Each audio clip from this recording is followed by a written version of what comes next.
I'll do music credit shout out end of show tonight.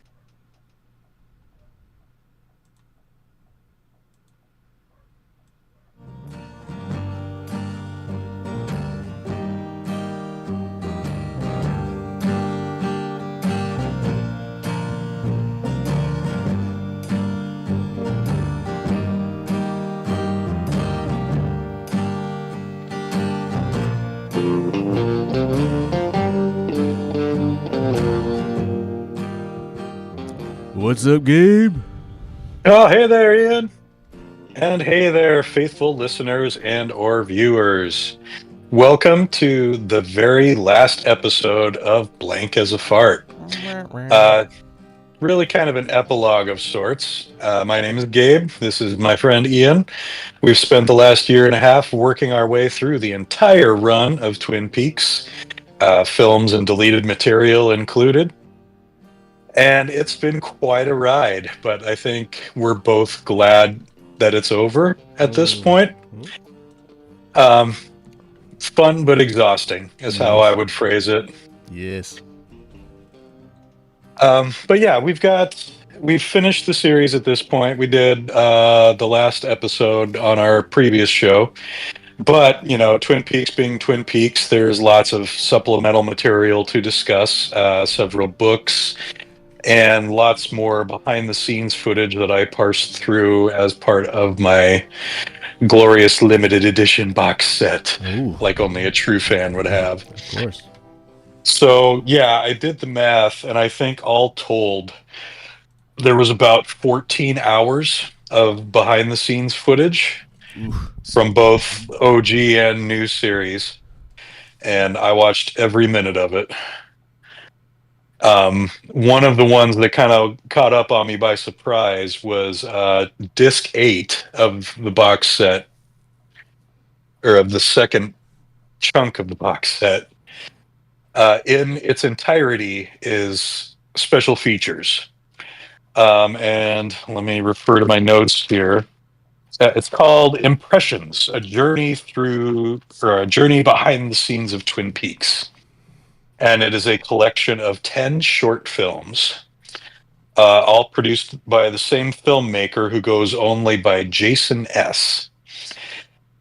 Uh, they're all produced by Sabrina Sutherland, who is Lynch's executive assistant and also an EP on The Return. So I'm kind of leaning toward the notion that this is her son, this is a relative of hers, her husband. I'm not sure. But these 10 short films have a combined running time of around 5 hours. Oof.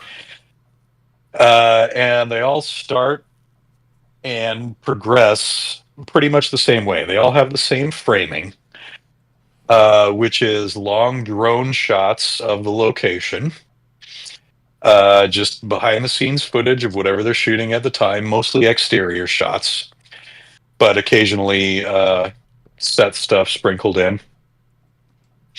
And then this half-assed Werner Herzog style narration, which it's narrated by a German man, but whoever wrote this dialogue, which is presumably Jason S., it's written like a child.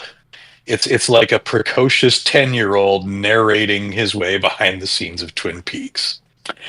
So the best example I can offer is they're filming a Jerry Horn scene, and the narrative introduction to this is this German guy going, "There is a small man dressed like an elf. He has taken the medicine he made on his own. Why was he not more careful?" And this, like, 5 fucking hours of this, dude.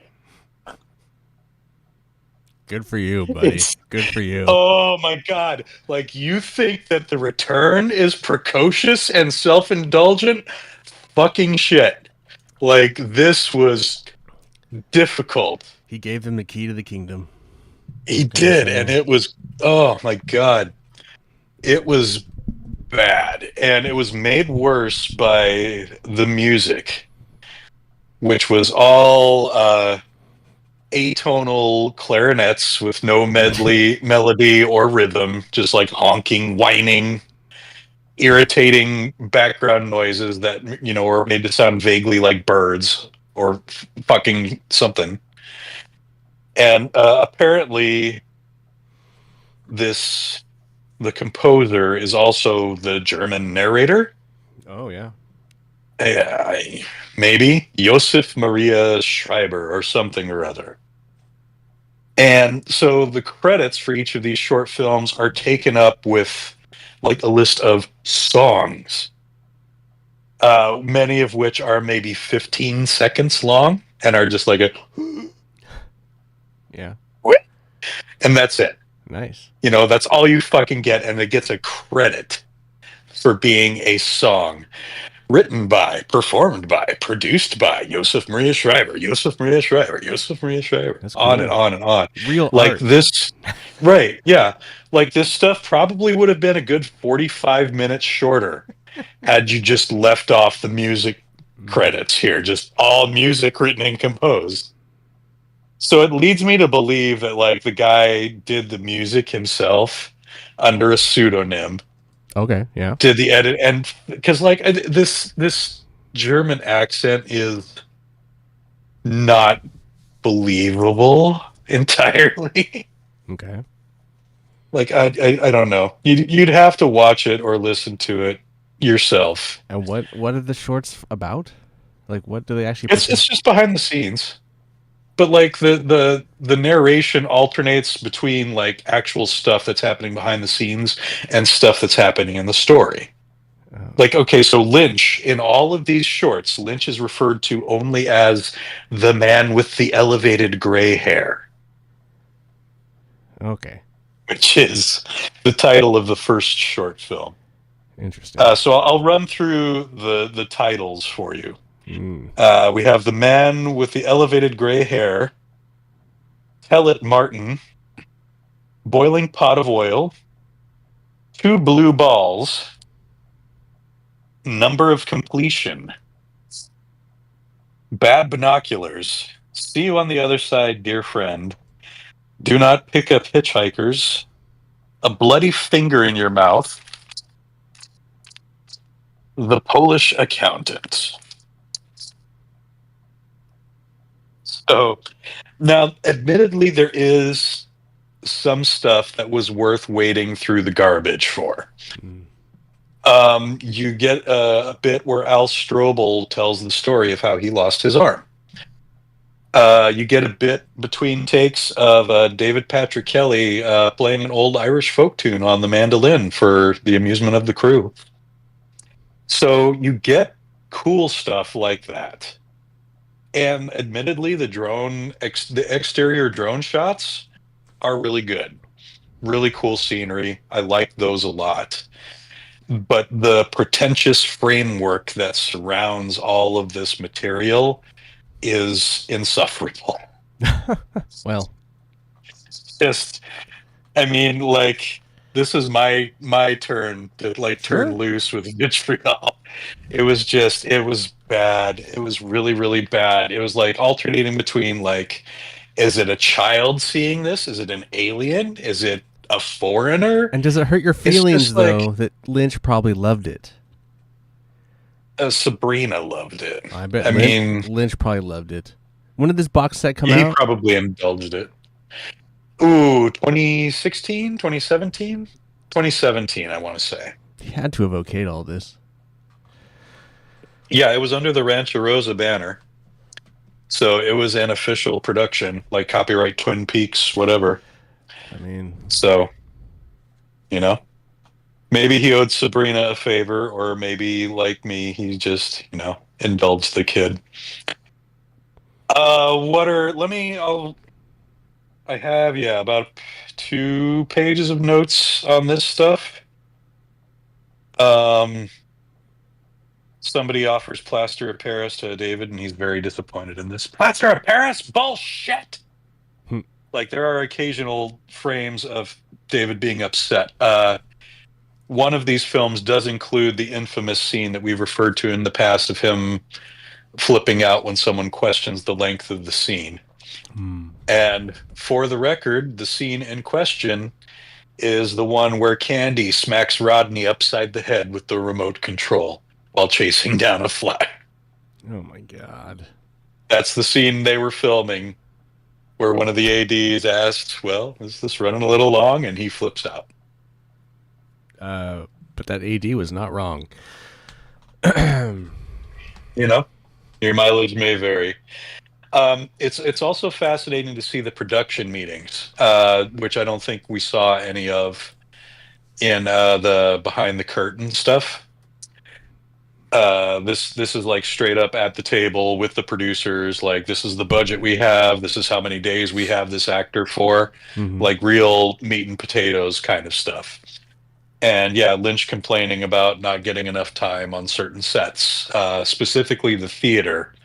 He was really upset about only getting 2 days at the theater. Um, what is the terminology he uses here? Uh,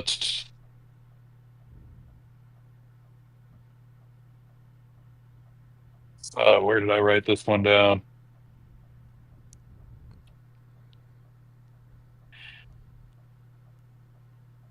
The theater Yeah, in what, I know how episode it is. 8 or whatever, the black and white. Yeah. Where the fireman Mm-hmm. does his thing, the fireman and Senorita Dido. But yeah, he gripes about he has a very specific. Oh, here we go. Here it is. He has no time to make things dreamy. Mm. That's the exact terminology that he used. And that's from the very last, the final of these films, the one that like wraps it up. You see the scene of them rewriting the script, or see the scene. You see them rewriting the script to add a third detective, and you see him changing the name to Fusco. And I'm not sure who it is that's laughing. I think it's Sabrina, but she just cracks up and she's like, "You're not going to name them that." Hmm. It's like, yeah, I am. You're not going to have them all have the same name. Oh yeah, I'm going to do it. Great. And yeah, so there's some fun with that. Um, they indicate stuff that was filmed but didn't make the final cut. So like they do show the theater shoot, and Freddie is on set for that. Hmm. Or I forget the actor's name, but Freddie of the Green Glove. And he does not have any scenes in that later. But so they shot scenes for that. There's scenes where they shoot in the red room that Carl Stroken, who plays the giant slash the fireman, appears in. Like stuff of him on camera in front of the red drapes. Never made the final cut. Him practicing lines backwards. So they obviously filmed scenes for him, but didn't appear. Wasn't there one scene with him in it though? Not in the red room. Not in the return. Oh, that was lifted from another. He appears in the red room in the finale of the original series, where it implies that he and Right, but do they the old reuse waiter that are in like same the guy. first episode, in the pilot No. episode? Nope. Because isn't he there talking to Cooper? Not in the red room. There's the scene of them in the other space where they're in the big overstuffed chairs in black and white. Hmm. But this is the giant appearing in the red room with the red curtains in living color, which you never see the fireman in color in the return. He's always in black and white whenever we see him.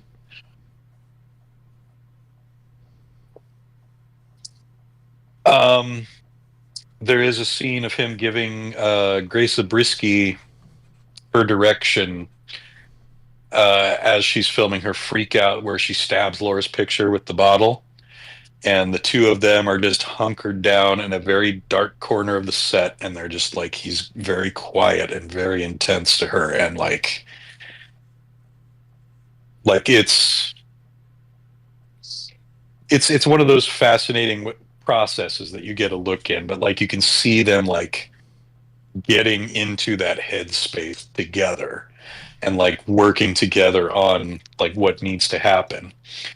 And like all of Sarah's interiors of the house, all of those were filmed in the same day.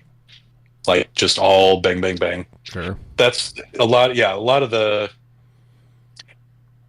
it gave me a better, and I'm sure this is something you're much more familiar with than I am, but like the notion of having a location for a limited time, but like stretching that out for a whole week's worth of scenes, so to speak. Like scenes that take place across the time span of a week are all being filmed in like an 8, 10, 12 hour day. Sure. So yeah, I got a better appreciation for how organized you have to be, especially for a project of this size, to make something like that work. Blue. We went over that. When they do the rap announcement for Evil Cooper's last scene, which is filmed in the Red Room, the crew boos, and his is at him. That's funny. And yeah, and Sure. I hate each and every one of you is how he starts his speech at the end. Some other interesting stuff. Okay, the episode of Two Blue Balls. You get to see him working with Matthew Lillard. Not much footage of that, but it's fun.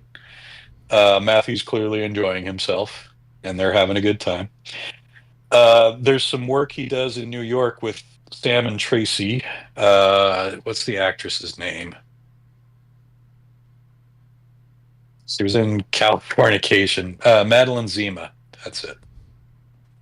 So you see the bit, like the special effects bit, where they get splattered with blood and Sure. like they're being attacked. Lynch talks about how he's going to have these two blue balls on sticks that represent the impacts that are going to happen on their face and body, which naturally, Lynch being Lynch, he's going to be operating them himself.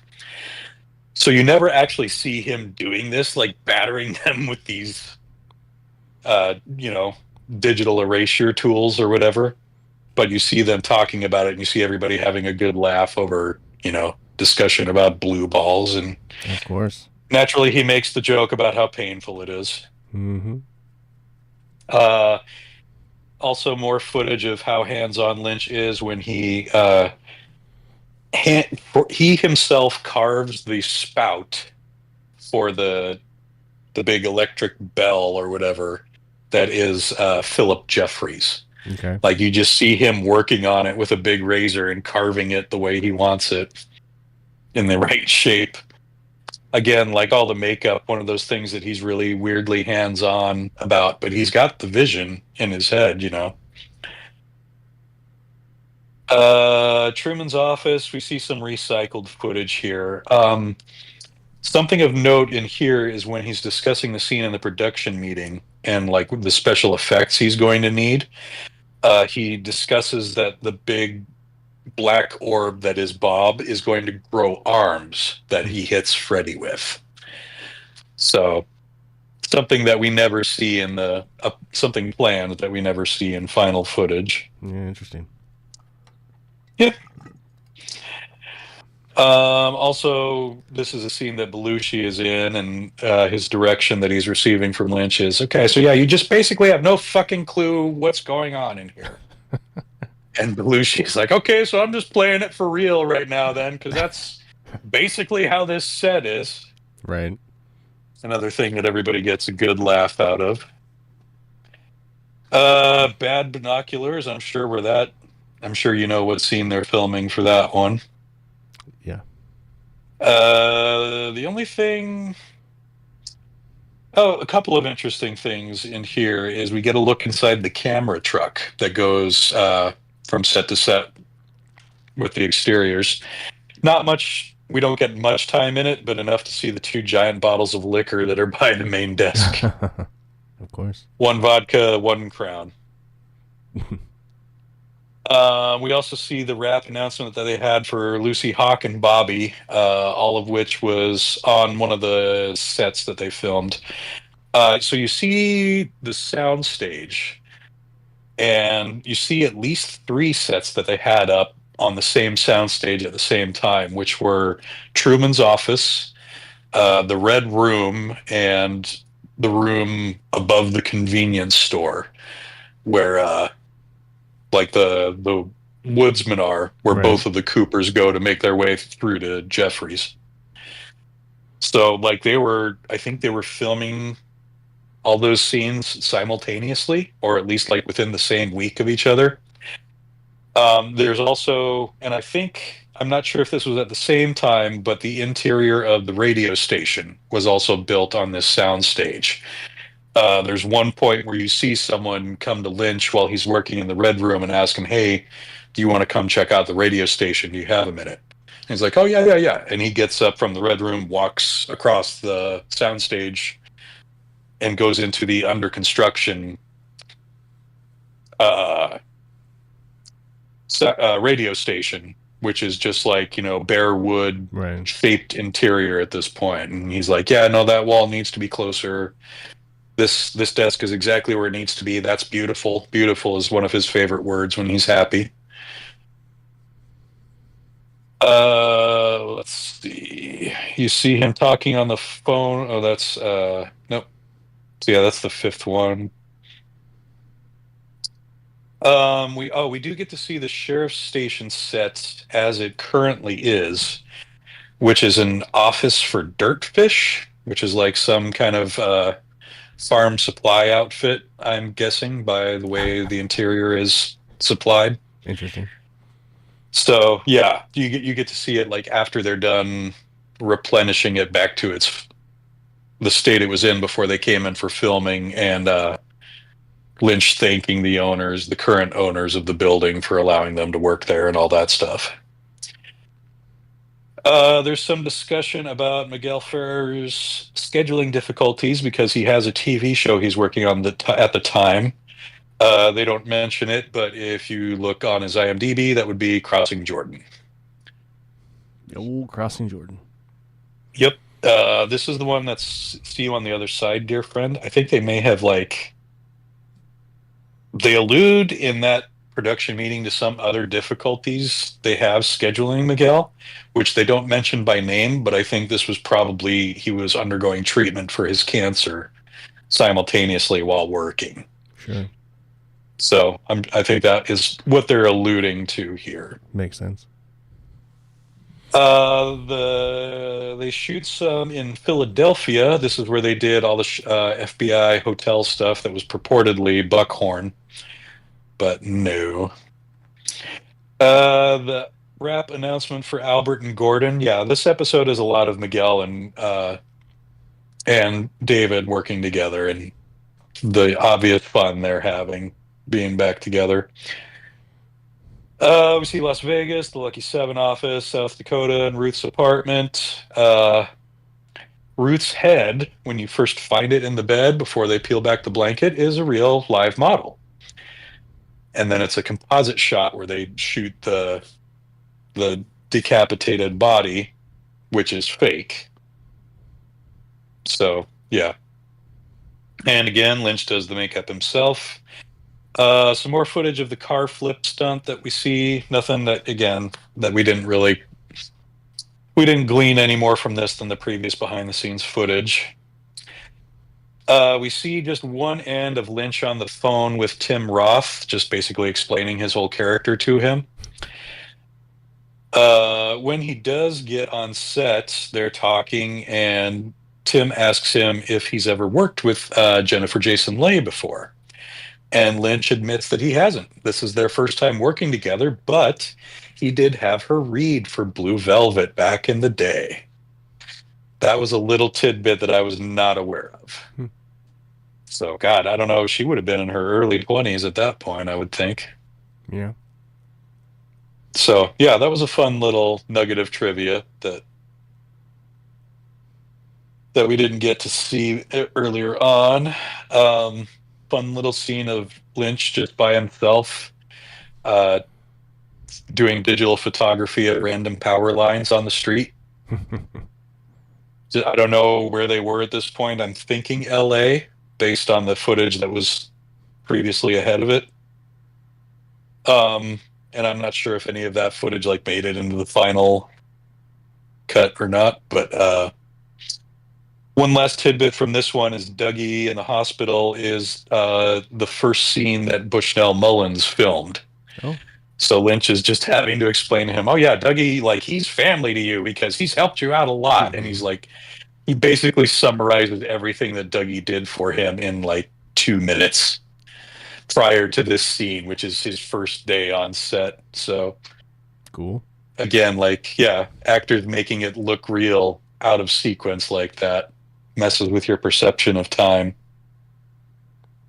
So this next one was the most fascinating scene to me, and this one was the one that's called "A Bloody Finger in Your Mouth."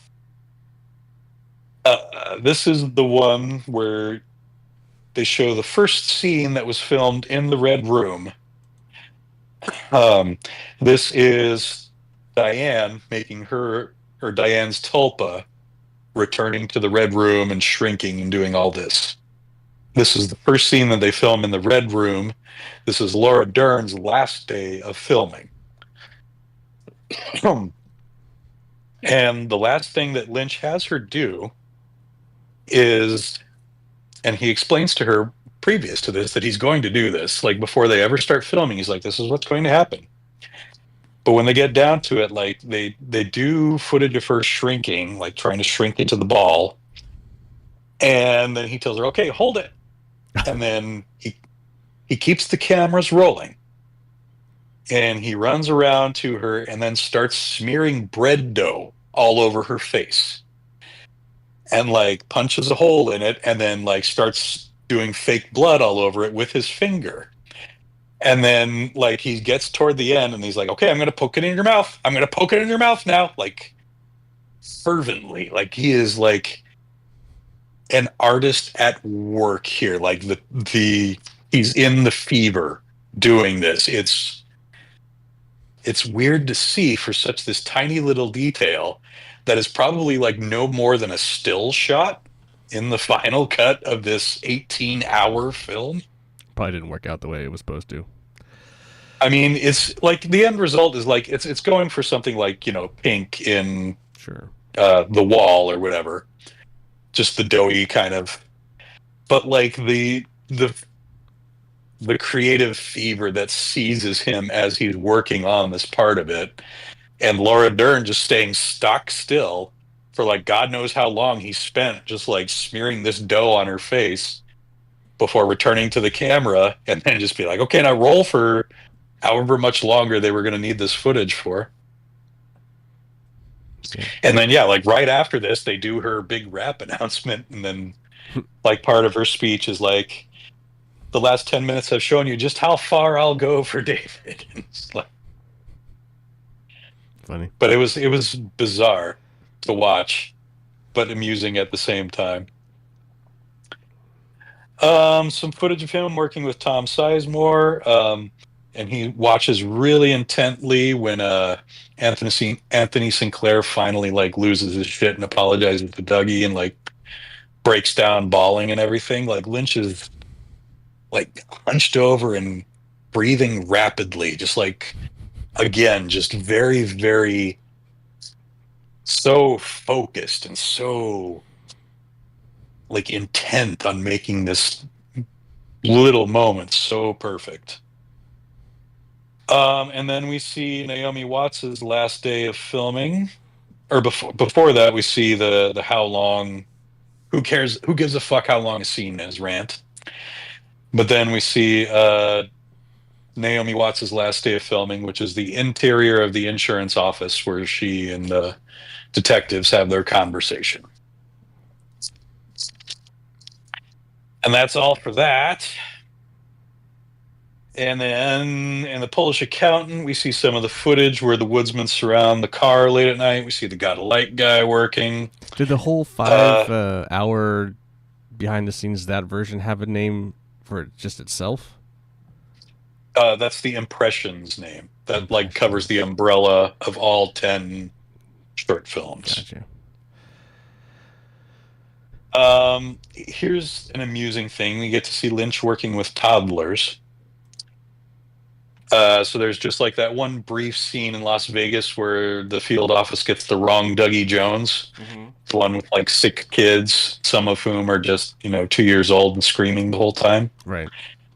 So yeah, we get to see Lynch trying to wrangle them and trying to direct them to do what he wants them to do, and they are not cooperating. But he remains very patient. So that's the bulk of the behind the scenes footage, but it's not all of it. We get two more short films that were produced by Richard Bamer, who plays Ben Horn. Sure. The names of these are Behind the Red Curtain and I Had Bad Milk in Deridon. Okay. Nothing particularly special about these. It's just Richard wandering around behind the scenes with a camcorder, having fun, talking with the crew as well. We see, what's the name of the person who holds the boom? Is that the gaffer? Is that the grip? I know there's, I don't know. in the credits, there's a name for it, but anyway, there's a couple of scenes of him wearing two different Nine Inch Nails t-shirts. Oh, of course. Which, you know, cool. That's cool. Somebody's got good taste on the crew. Love to see that. Yeah, just again, nothing. We do see some sets that we hadn't seen before. Like this is where we see the fireman on the Red Room set. To not be totally, to not to be not, to not like dismissive of that question.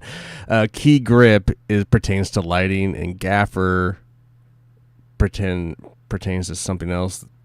That would actually be the boom operator would actually, I think, be actually like sound assistant, recording assistant. I thought there was like a like one of those terminology names that you'd see in the credits. You would never know what it meant. Like a best boy is a is like an assistant to the cameraman. Okay, yeah, something like that. As far like the boom operator, audio, it would be in an audio. Maybe it's an audio grip, but I don't know. I don't know if there's an actual. Anyway, Mr. Filmmaker doesn't know the lingo. No, we don't. We don't really work in those. Yeah. What do you call them in your credits? Just a production assistant. A boom operator? Like someone that operates a boom? Like you would probably just be live audio or audio recording, and then audio assistant if someone's actually listening to the audio and someone's using the mic. And I think it's just audio, live audio recording was probably what it was. Then there'd be the ADR crew. I mean, if there's so much audio grouping, maybe I think they do call it a boom operator though. Something along those lines, yeah. But I mean, maybe it was because I never knew what a boom was until my mid-20s or so. We never actually labeled someone a boom operator because that audio person is doing more than just operating the boom. They're usually also recording. They're also so. Gotcha. They wear many hats on your sets. Generally, too many. That's how indie filmmaking is, right? Or it's just me and Monty doing all the work, so it just doesn't really matter. Right. Yeah. So nothing really stands out about that one. I mean, it's just more of them watching them work and watching the process, like seeing the camera work. Several takes of them dropping a ring to try and get the ring to line up just right in the camera. All right, we'll try it 10 more times, and if we don't get it, we'll break for lunch. And then we come to one last one, which is called A Very Lovely Dream. And this one just covers the first week of filming, which is all done in the Twin Peaks locations in Snoqualmie and North Bend.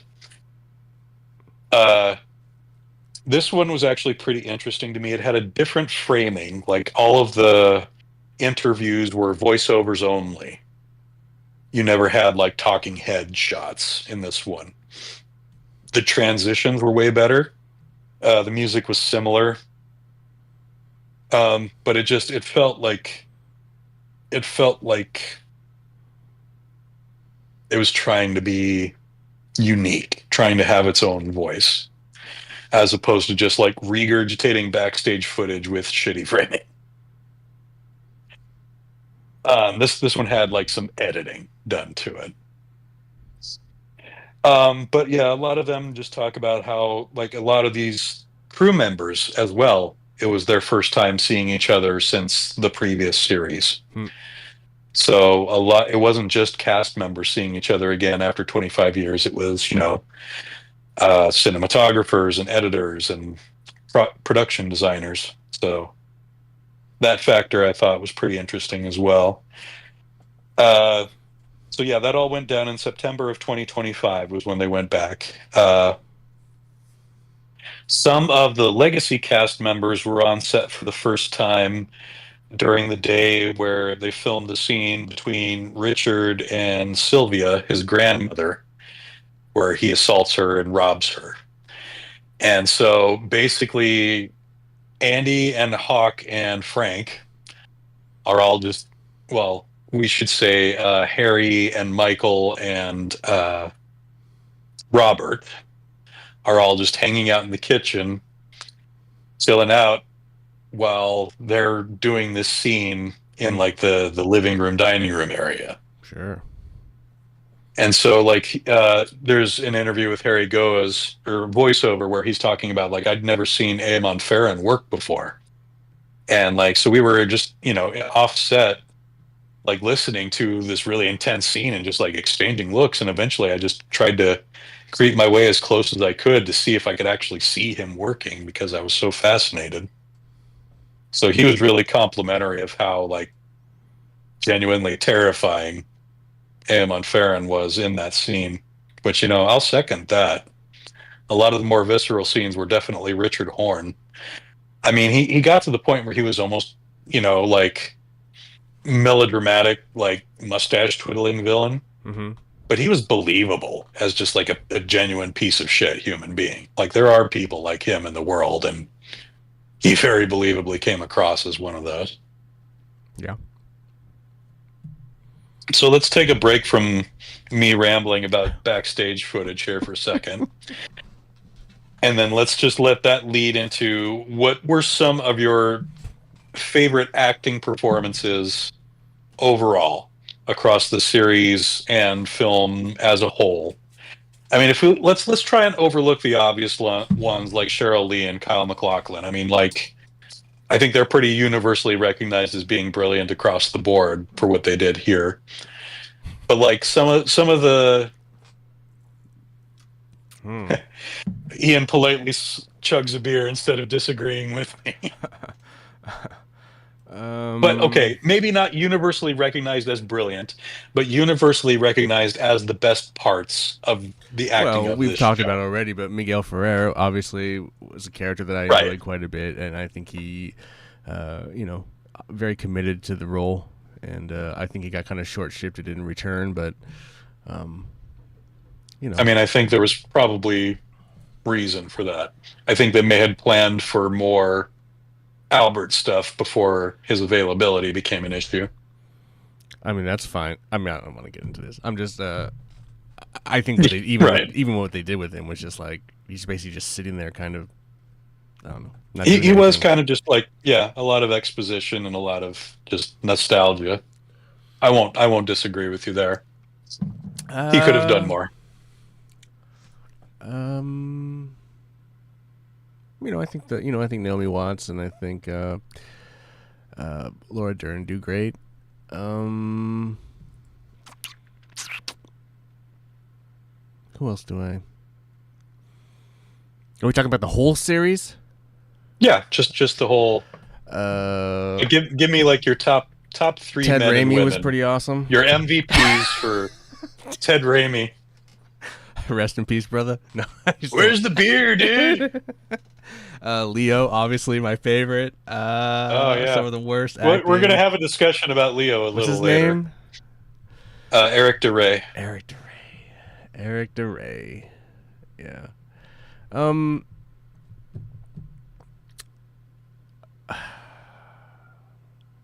don't know.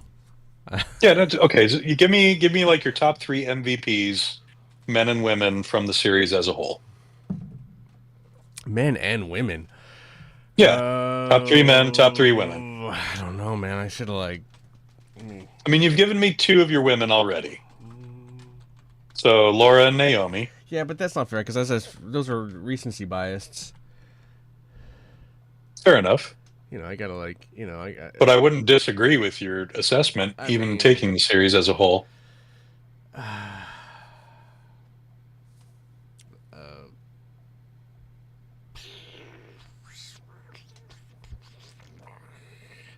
Well, you told me not to pick Sherilyn.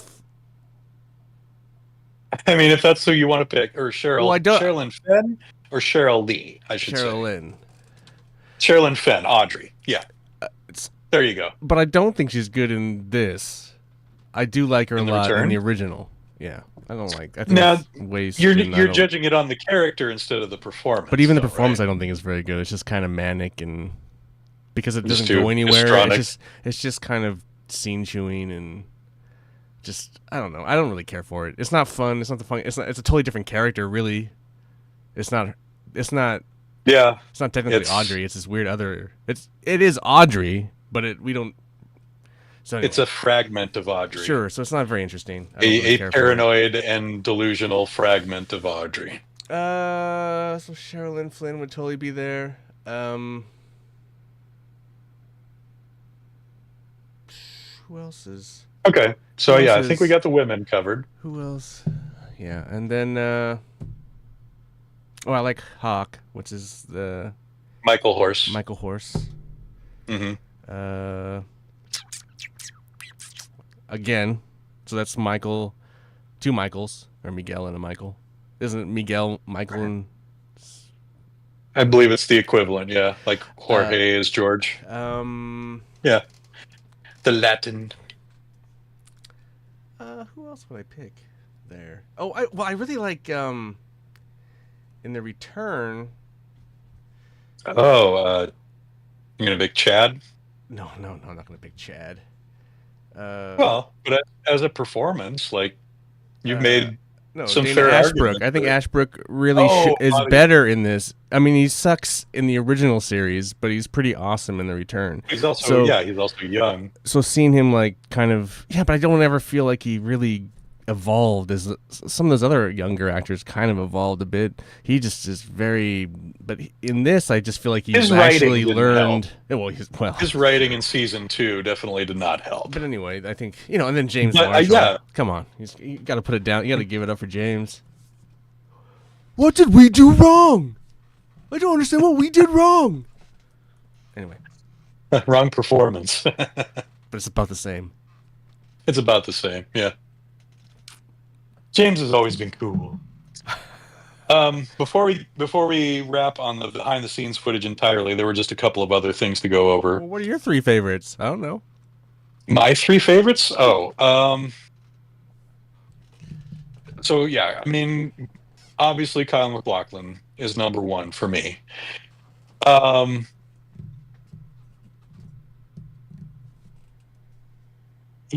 I mean, honestly, I don't think mine are a whole lot different than yours. I do. Joan Chen. I think Kimmy. It's okay.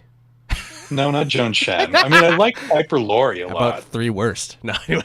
Piper Laurie was very convincing as like a soap opera evil queen kind of type, Like she was one that always stuck out for me, and like as her confidence was palpable. So I'm going to put Piper Laurie in my top 3, Catherine Martell. I think Kimmy Robertson, Lucy, is a little bit of an unsung hero just because of the element of real world silliness that she adds to it. The show really would not be the same without her. Like, without Lucy, the show is so much less fun. So I will give her flowers for her performance. And, I mean, yeah, it's got to be Cheryl Lee. I mean, particularly with where the depths she goes to in Fire Walk with Me, like, that's a performance that didn't get the recognition it deserved from the industry, I feel. But that's my opinion. So yeah, I could expound on that a little bit. I feel like I'm getting kind of put on the spot for that, but as was I. As like a knee-jerk reaction. Sure. Yeah, fair enough. That's fair. So yeah, as a knee-jerk reaction, that's where I would rate him. But yeah, let me just wrap these last two bits up, and then we'll just move on to open discussion now that we're warmed up and in the mood. So again, Harry Goaz was probably one of the best backstage interviews. He was really cool, really interesting. Him and Michael Horse, probably the two best ones. Like the two guys I think it would be the most fun to work with. Michael Horse talks about how he, like, to this day gets recognized by college students who ask him if he's Hawk. And his wife gets a really big kick out of it when the younger kids recognize him for that role.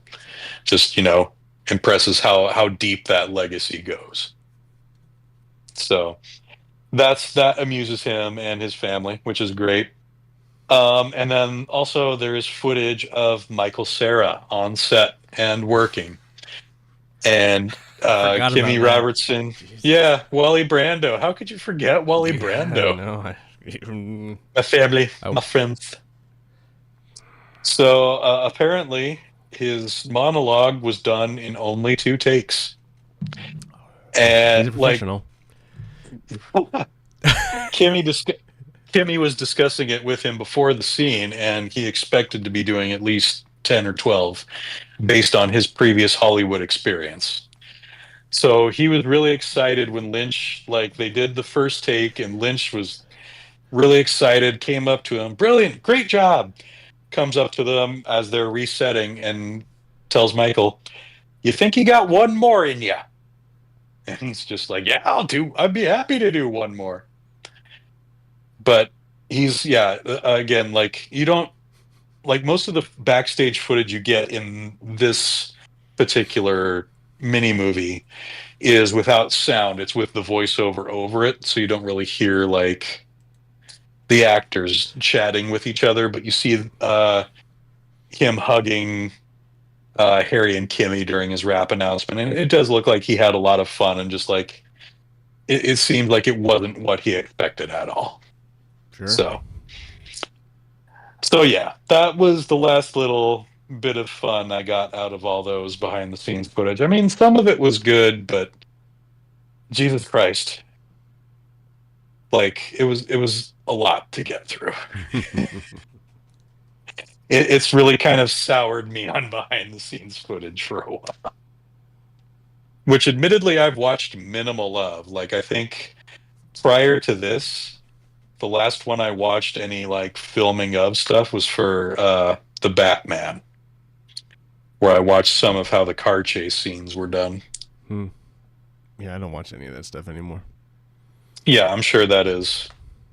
I'm sure of no interest to you in this day and age. I'm sure it should, but I just don't care. It's not. It's not that. Well, no, it's not. I'm never gonna make those type of movies, and the type of movies I make, I don't really need to. There's no, whatever. There's no behind the scenes on what this shit. Fuck, I do. Right. So what? Okay, what else do we cover at this point? We do have the books to talk about. We have The Secret History of Twin Peaks. Mm-hmm. It's a kind of thick novel.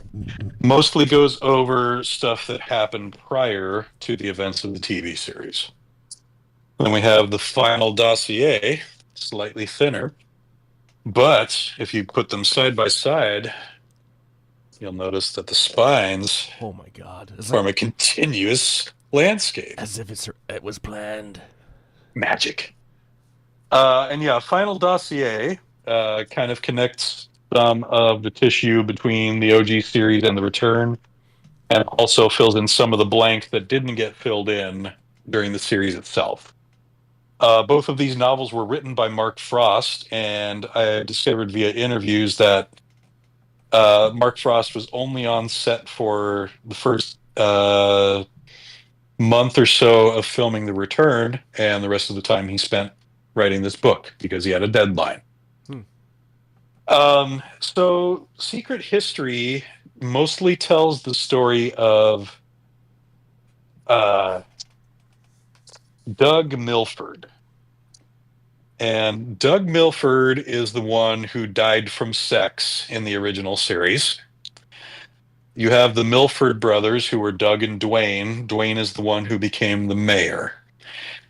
Um, this brotherly rivalry started in their teen years, back in the 20s, stemming from an incident where they were on a Boy Scout camping trip, where Doug, the older brother, was the scout master, and Doug, the younger brother, was simply or Dwight, the younger brother, was simply a scout.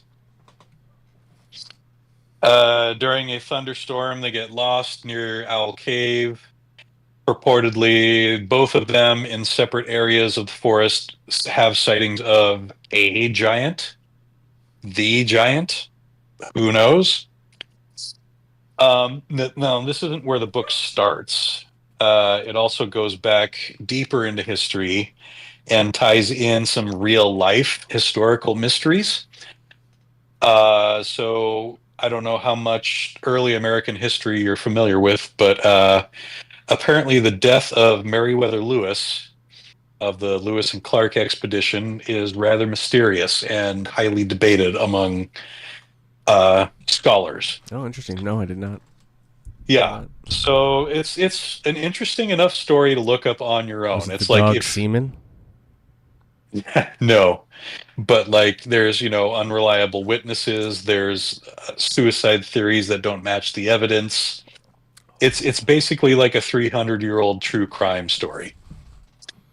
But Frost works it into Twin Peaks lore by implying that Lewis was murdered for the Jade Owl Cave ring. Oh, okay. Which he had obtained in a visit to the lodge, which he was guided on by Native Americans during his explorations. Blah blah blah. Gotcha. Yeah. So anyway, I'm going way short cliff notes on this, but like, so the framing for Secret History is it's basically like this huge dossier that has been assigned to a random or a mystery FBI agent who makes annotations under the initials TP.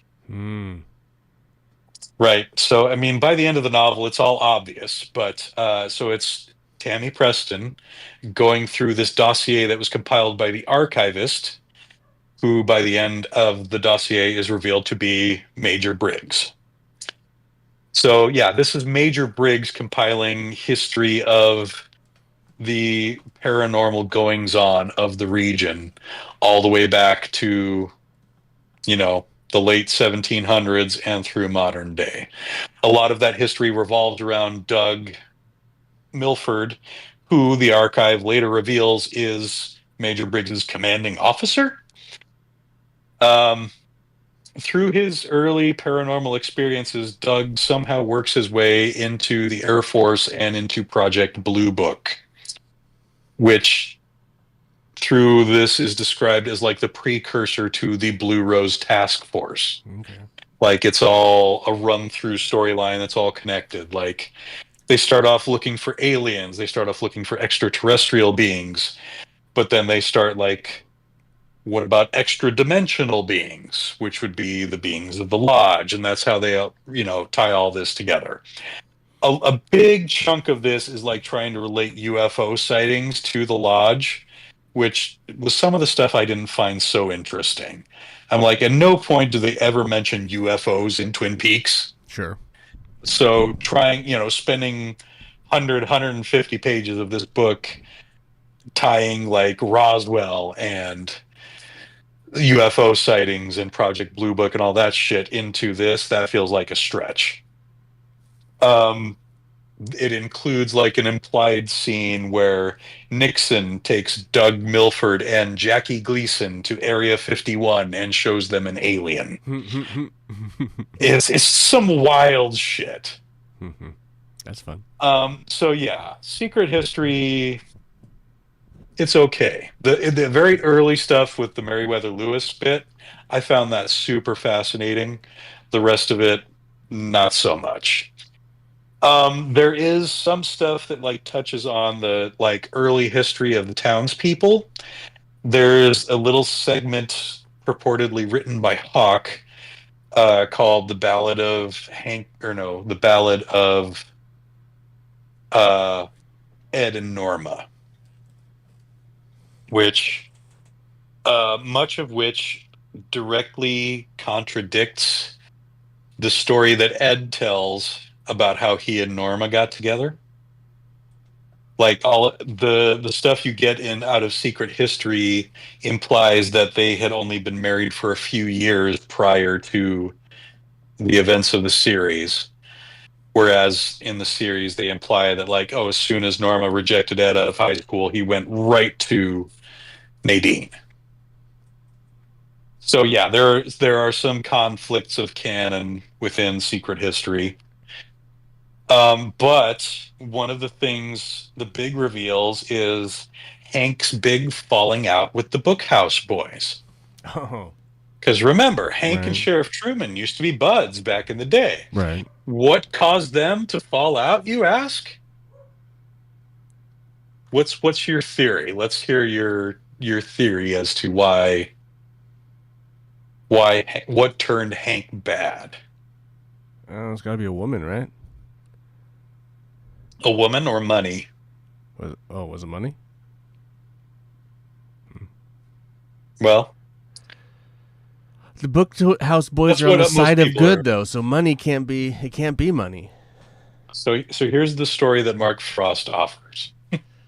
This is his interpretation of why Hank and Harry hate each other. In high school,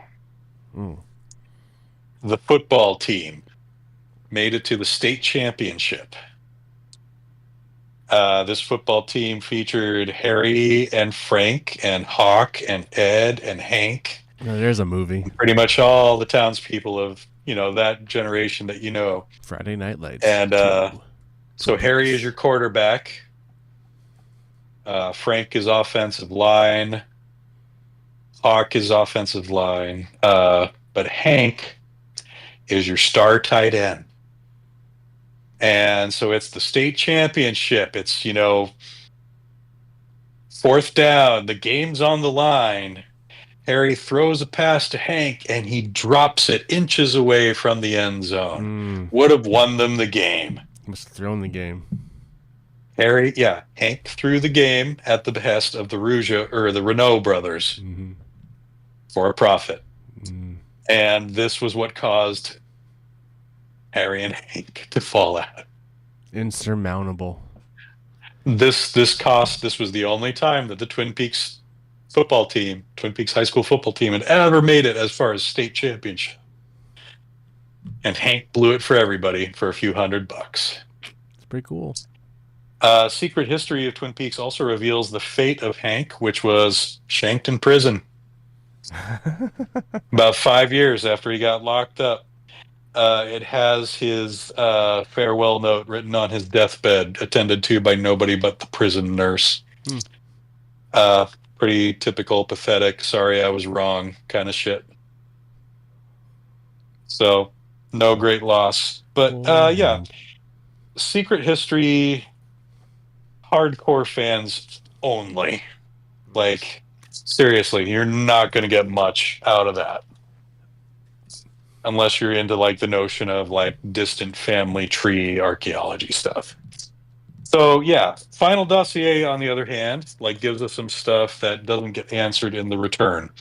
So, like, there might be a couple of characters that Ian, for example, might be curious about the fates of. Leo. He's still sitting in that house by spiders. No? So, the Final Dossier does include the autopsy of one Leo Johnson. Come on. He didn't have to die. Oh, he did. Predictable cause of death? Got a prediction? Well, he either starved to death or it was spiders. Well, it was actually 5 gunshot wounds to the torso. What? Yeah. So the running theory is that Wyndham Earl just came back and shot him to death. course. The reason it's not spiders as you had hoped, and I've been waiting a long time to bring this up, I bet. is because tarantula venom is not fatal. Oh, well, that's fine. A tarantula bite is apparently no more harmful than a wasp sting. And if you're allergic. So, and Leo unless you're just allergic, happened to be allergic. hey, maybe. Tarantulas are possibly the most scary looking spiders, but they are not as deadly as their looks would have you believe. It's painful, though. So, yeah, and if you're allergic, it's not going to tickle. And, if it's on the nose or on the earlobe, fucking sucks. So ultimately, he starved to death. But then, let's have him. He could have eaten the spider, though. They could have fought each other with his mouth and tongue. And he had like spider bites on his tongue. And they're fighting and he's eating it. I gotta eat something. I could have made this whole movie. This one has a table of contents that I can look up at least. Hey, you still can. I'm not going Who would you cast as Leo? Gabe. Gabriel Beck. Me? Yeah. I'm so flattered. Older, just like aged because he's been sitting there living off spiders. I could not pull off a ponytail at this point. Well, he'd be old and dead. It'd be like kind of ratty hair. He's like malnutrition. Anyway, I don't know. I can't pronounce it. So his hair's probably falling out. Yeah. Malnourished. Oh yeah. Malnourished. So yeah, other characters that we didn't really get a follow-up on. I suppose the biggest one of those would be Donna. Yeah. So Final Dossier goes on to explain that within months after the events of she moved to the Detroit. series finale. No. She met a boy named Wayne. Boy named Wayne. Fell in love. Happily ever after. She did not. She went to New York City and became a model. Oh, well. All right. That was, but yeah, around the same time that Donna graduated, and yeah, as soon as she graduated high school, she fled town. And within a couple of months of that, Doc Hayward filed for divorce from Eileen and moved to Vermont. The other Hayward sister became a veterinarian and ended up somewhere in the Midwest. And then, of course, Gersten, the redhead, became a drug addict and never left Twin Peaks. Hooked up with the wrong crowd. Donna became, a famous model, married into some rich, high elite status of the city. Of course. Had mental breakdowns, had 6 stints in rehab, and then after getting clean, moved to Vermont and reconnected with her dad and studied to become a nurse practitioner so she could work at his practice with him. Her dad. Not her father, but her dad. Her pops. As Yondu might say, he may have been your father, but he wasn't your daddy. A lot like the Superman movie. Yondu is Guardians of the Galaxy. No, but I'm saying it's exactly like the Superman movie. It's also like the Superman movie. Big chunk of the Superman movie. Yes. Well, it's a big chunk of that Guardians of the Galaxy too. It's like the same. I mean, I'm starting to sense a theme here with the works of James Gunn. It's also kind of a running theme in Suicide Squad if you look close at that one. Mm-hmm. But anywho, so yeah, that's what happened to Donna. It also makes mention of Annie, whose ultimate fate is catatonia. What happened to her? She's just locked up in an institution that Norma pays for. What was the point of all that? I don't know, but all they really mention of her future in Final Dossier is that once a year, at exactly the same time, which is the time that she was found, that Truman found her exiting the Red Room, or the Black Lodge, she wakes up and says 2 words, "I'm fine," and then returns to her catatonic state. So that is Annie's ultimate fate. Did they not try to get Heather Graham for the return, or we don't know? They didn't see a point. Oh, okay. There was no place in the story for her, from what I understood. So yeah, talk about Ben Horne paying for. Like, there's not a lot of point for a lot of the characters in the return. Anywho, some of them. Mm-hmm. Like doing that, like I would have been more okay with Audrey just being dead, and you could have done that with her character. That whole that thing would have made way more sense. Who else do they cover here? They cover Jacoby. Jacoby had his license revoked. So in no small part to the Laura Palmer case. No, he went back to Hawaii for a while before coming back and buying the land with inheritance from the passing of his mother or something or other. That tracks. Yeah. Who else? They do make mention of James having a motorcycle accident at some point during his late 20s, early 30s, which kind of imply why, mentally he's struggling and not all there. Possible TBI, which, could potentially explain why he childishly hits on married women while he's at the bar. Is there any more information about, well, I guess this is, but the Mr. What is the green glove guy? Freddy. Any more?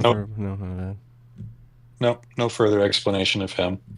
This one mostly connects the pieces of characters we knew in the original series who didn't necessarily get their full explanation for their future in the return. I mean, nothing of it, I didn't really take notes, so nothing really stood out. So there is this space at the end where Tammy starts to talk about the differing memories of when she inquires about what happened to Laura Palmer, the townspeople don't remember her as being murdered, they just remember her disappearing. And then Tammy implies that her own memory is kind of getting fuzzy the longer she stays in town, and she's struggling to remember the details of the original case. So, yeah, I mean, there's something to be made in here for the argument of changing a timeline versus creating an alternate timeline. Where is that line drawn? Does going back in time change the future that you or other people actually live in? Or will they still be living that future while a branching timeline is created? A couple of different schools of thought of time travel. So, yeah, those two novels by and of themselves, they're all right. Again, I would just say they're, for fans only. They don't add too much material. There was a little talk of Audrey and the in-between. She went to cosmetology school and ran her own beauty salon while raising Richard as a single mother.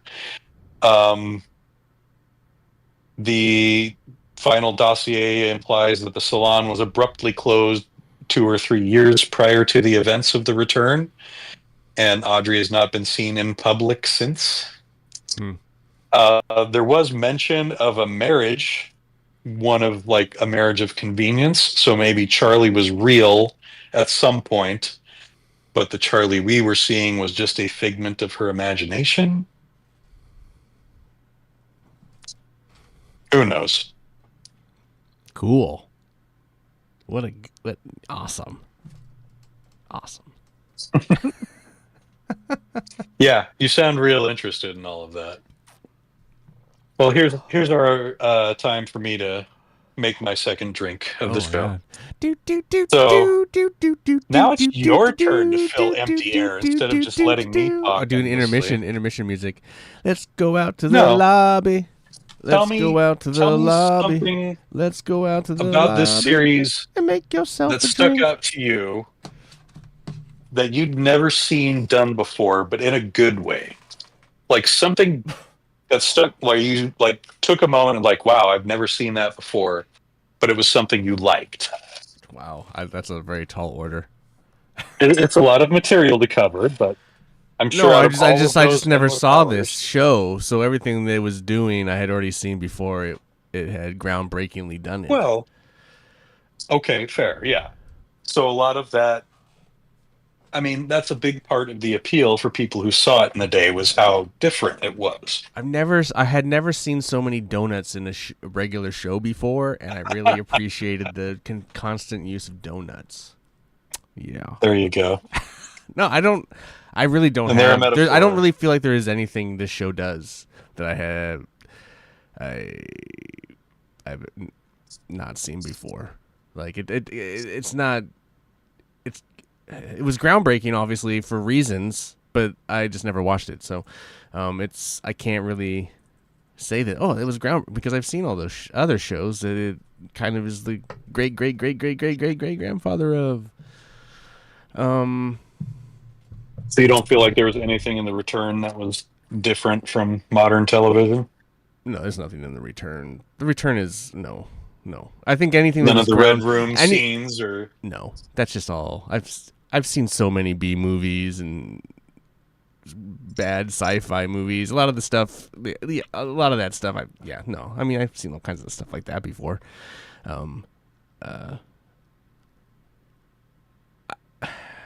I no.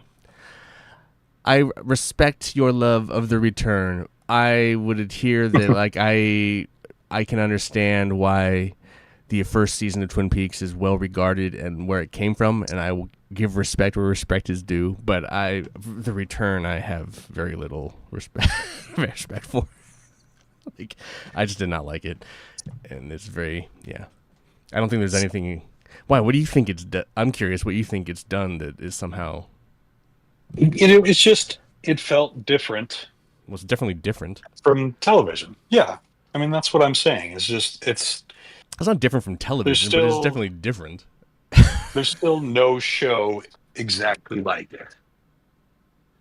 Twin Peaks is like it's something that defies characterization or explanation. Maybe. I mean, there's maybe I don't know. I mean, so if you I mean, musically, I would use, say, Tool as an example. No, Tool is or way more Typo Negative. Like there is no band in the world that sounds like Typo Negative. Like they have a unique, distinct there's a lot of form of like art, that. And not to that degree. That's just the way I see it. Is like Twin Peaks is a very unique artistic expression. Sure. I feel like a lot of that I think is due to the sound design. Like that's one of the things, particularly in The Return, that stuck out the most to me was how much the sound affected the mood. That's something that doesn't frequently get used in television. Like particularly when you're trying to add an element of surrealism to the proceedings. Like the closest thing on TV I would say that came to that was Legion, which is a brilliant series. I think I don't know if we've talked about it before on this series, but if you haven't seen it, it's really good stuff. I would highly recommend it. I haven't seen Legion, or probably will never watch Legion. But there's a lot of shows that use good sound design. I'm not exactly sure, like how, like just because it's weird sound design necessarily make it any different sound design. Like surrealist sound design. Well, yeah, well, like but there's cues in. Well, you haven't seen Severance either. That does it. That has some weird surreal moments in what they do. You're right. There's well, I mean, did you watch Yellow Jackets? That's got some weird surrealist shit going on in it. That's crazy. I'm sure I hadn't really watched it before all of them. That's fine, but I didn't watch it till now. So it doesn't really work for me. That's fair. Well, okay, fine. I mean, if you I'm just really saying, want to, like, well, if you really think want of to, how much of the stuff, sure, much fine. of the stuff that you If you like just want to now, go on episodic, like random stuff, a lot of the Outer Limit stuff that is basically Twilight Zone stuff, they use a lot of sound design that is wacko and surreal, and that's always been their shit. So like that's something that's always kind of existed. Some of those Star Trek episodes in Generation, where they're dealing with like Q and I think that stuff's always. I just don't find it. Yeah, it's weird, and they're doing some stuff here, but I don't find it like groundbreaking in any way. It's long. It does a lot of it. It throws a lot of it at you, but I don't think like it's never been done. I just I'm trying to think of shows right now, but I just can't. I mean, they even do that in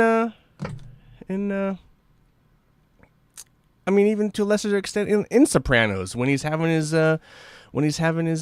panic attacks and the music starts. Or the dream, and the dream he has. There's all kinds of that stuff. There's all kinds of that kind the of stuff. The dream he has with the talking fish. Yeah, there's that too. That's one of my favorite scenes in the There's Sopranos. all kinds of that kind of stuff. Because it feels like a dream. Sure. And that's what I like about Twin Peaks. Twin Peaks is just that all the time. But it's just that all the time, and it's just like not all the time, pretty much all the time. But it blends the two together. It gets you to a point where you have to question which one is which. And that's what I like about it. Is like it gives you stuff that's grounded in reality, and then like 10 minutes later, kind of like there's some of that stuff. Okay, so in Battlestar, and some of that dreamy sequence shit, and where they take the characters. Well, I mean, I don't know. Okay, let's kind of stop harping on that now. No, just say that there's like a lot of shows that do it. That's all I'm saying. I'm not disagreeing with you. So was Battlestar before Return? Yes, it was. Yes, it was. But anyway, so I did do the homework you assigned to me last episode. I don't even remember that. What did I assign you? You told me to watch Lost Highway before we did our epilogue. Oh, I totally forgot about that too. Yeah. This is what I mean. Ian on vacation is a very lazy Ian, Gabe. Sounds like it. Very lazy. Well, I'm very focused on other things. That's usually what it ends. Like vacationing. Yes. But yes, I did watch Lost Highway for the first time in like 25 years, and it surprised me how little of it I remembered. Because like I enjoyed it. Like it was a fun ride that didn't make any sense. But I kind of expected that going in. And but the themes there was are so all over the place.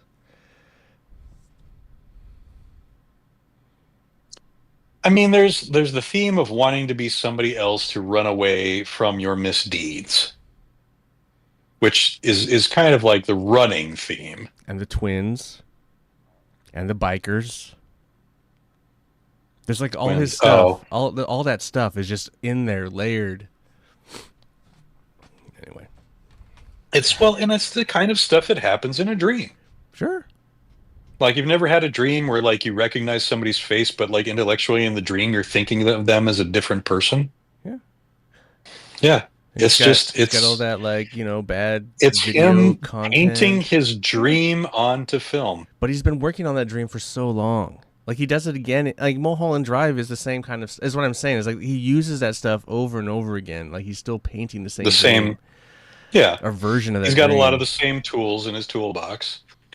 And it's the moods are his colors. Like he uses. I wouldn't necessarily.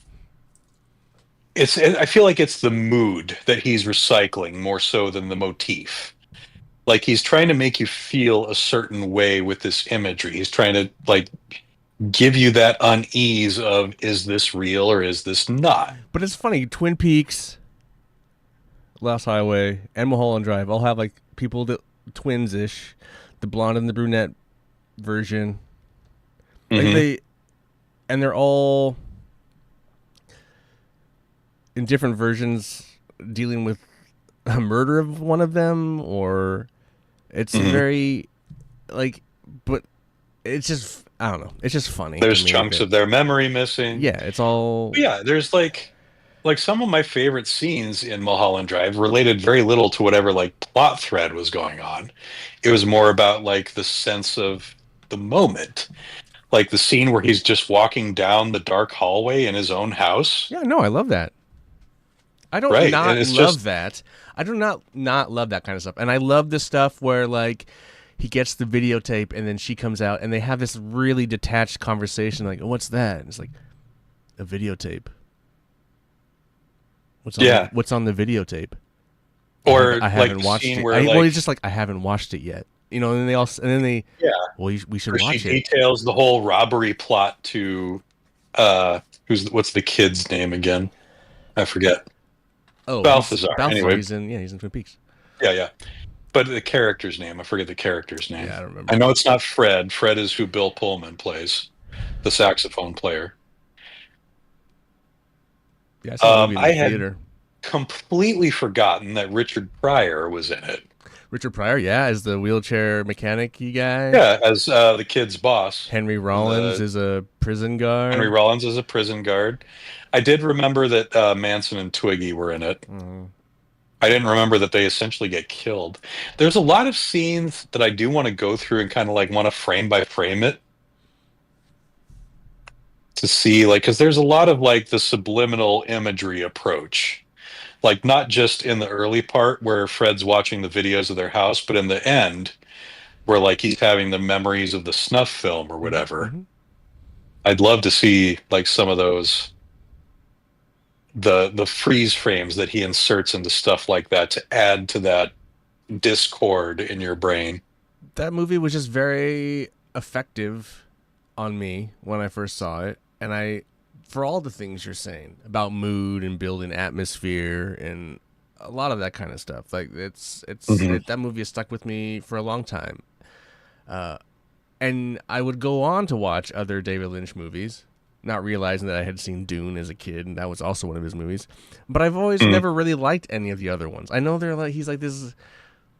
Lost Highway has a special place in my cortex as this piece of film that is.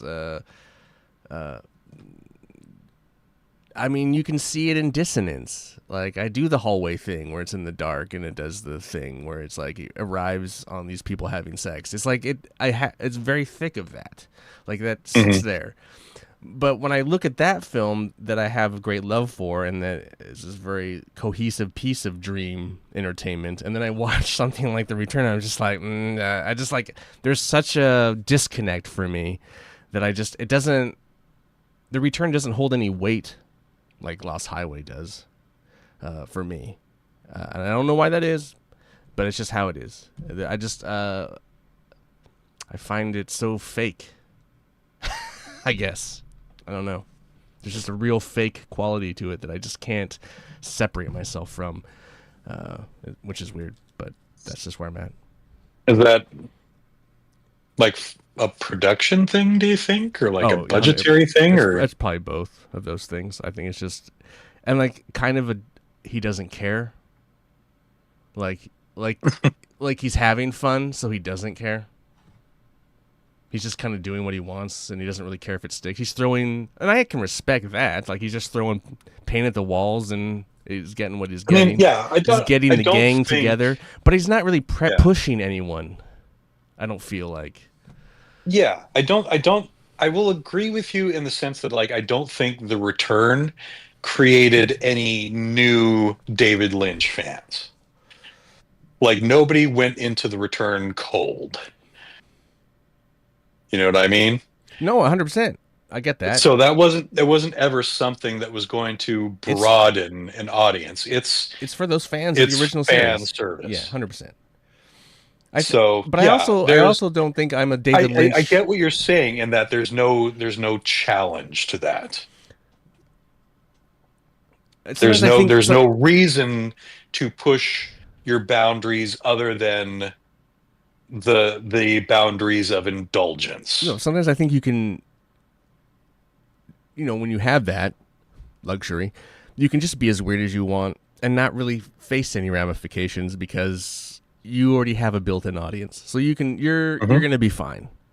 And that's cool. That's something I'll never have, you know? That's something he afforded himself, and that's what years of his hard work making these other movies. And then this TV show, they built a legacy, and I can respect that. That's cool. But I don't even in the music industry, this is called the Metallica effect. Well, there you go.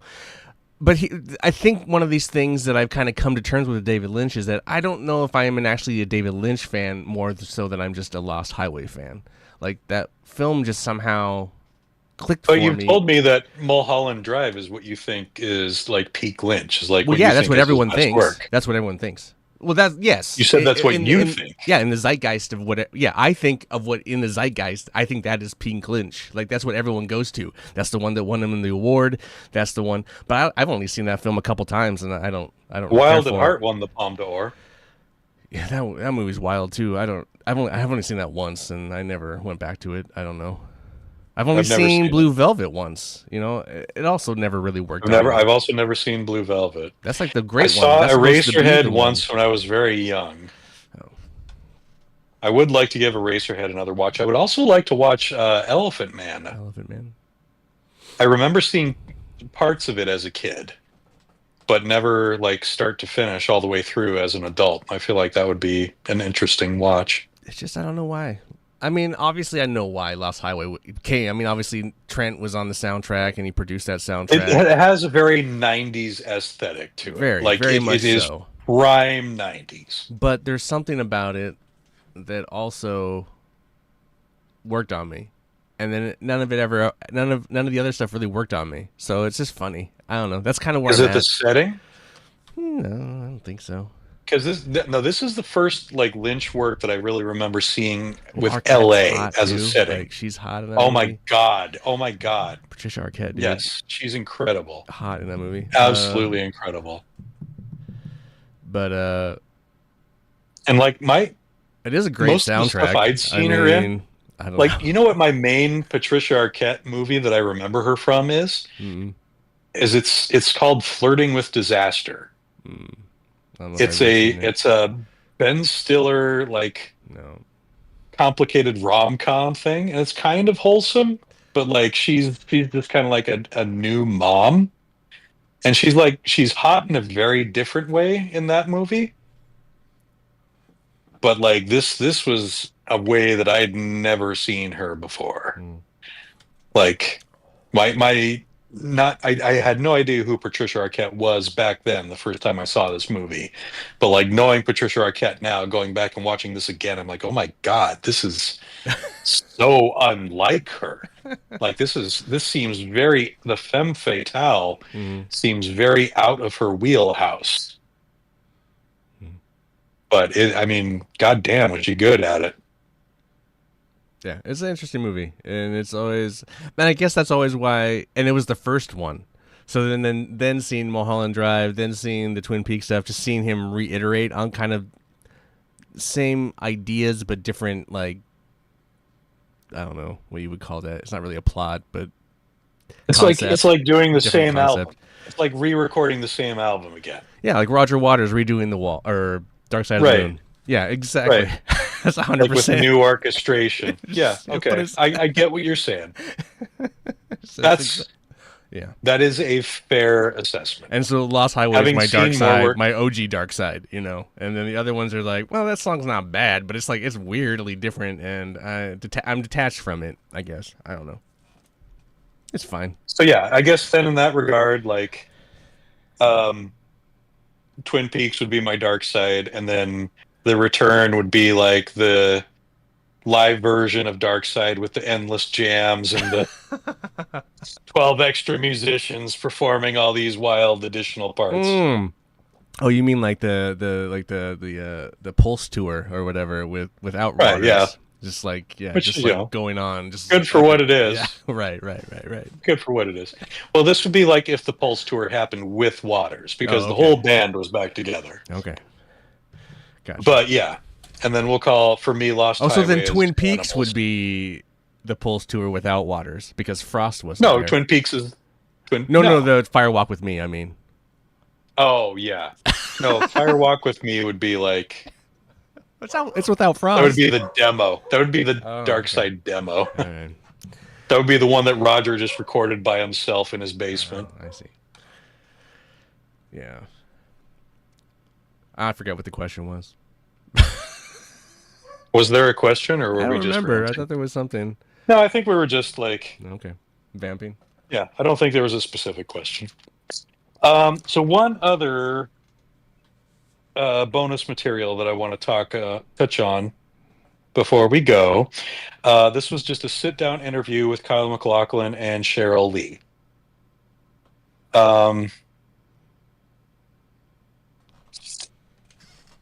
Some of the fun stuff was Kyle talks about how his favorite scene to film in the original series was the rock throwing scene, and that they have probably like hours of footage of them just trying to hit the bottle. One of Lynch's favorite phrases while filming is, "It's all modular." When the original show premiered, Cheryl lived in a house with several members of the cast and crew in LA, and they all watched it together in their living room. Oh. Yeah, I thought that was fun. The host makes it a point to contrast Cooper's chastity with Laura's horrifying sex life.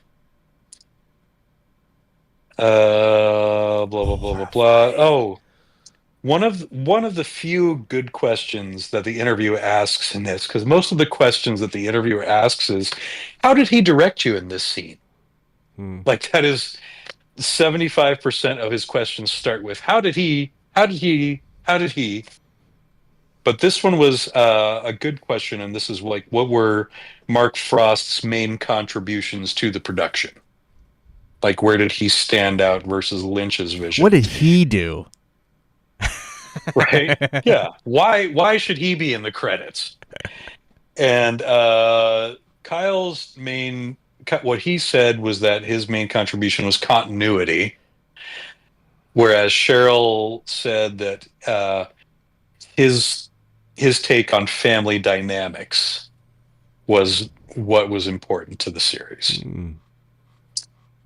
Kyle talks about working with Miguel and having a great time. In the early days, Miguel would constantly pitch a Coop and Albert spinoff. Yeah. Which, goddamn, I would have loved to have seen that. Just like a buddy cop show with the two of them. Oh, what could have been. Cheryl's take on it was that the show was successful because it couldn't be quantified, which is something that I kind of said earlier. You couldn't put a box around it. You couldn't call it a drama. You couldn't call it a comedy. It had elements of everything and more. Cheryl was eager to film Fire Walk with Me because she wasn't finished with what she needed to say for Laura's character. I just wrote that down verbatim because it felt important. That she was more of a whore than she had portrayed. I don't know what that means. They both talk about how excited Frost and Lynch were when they came to them about the revival. That's just some actor shit, though. Like, what did you have more to say?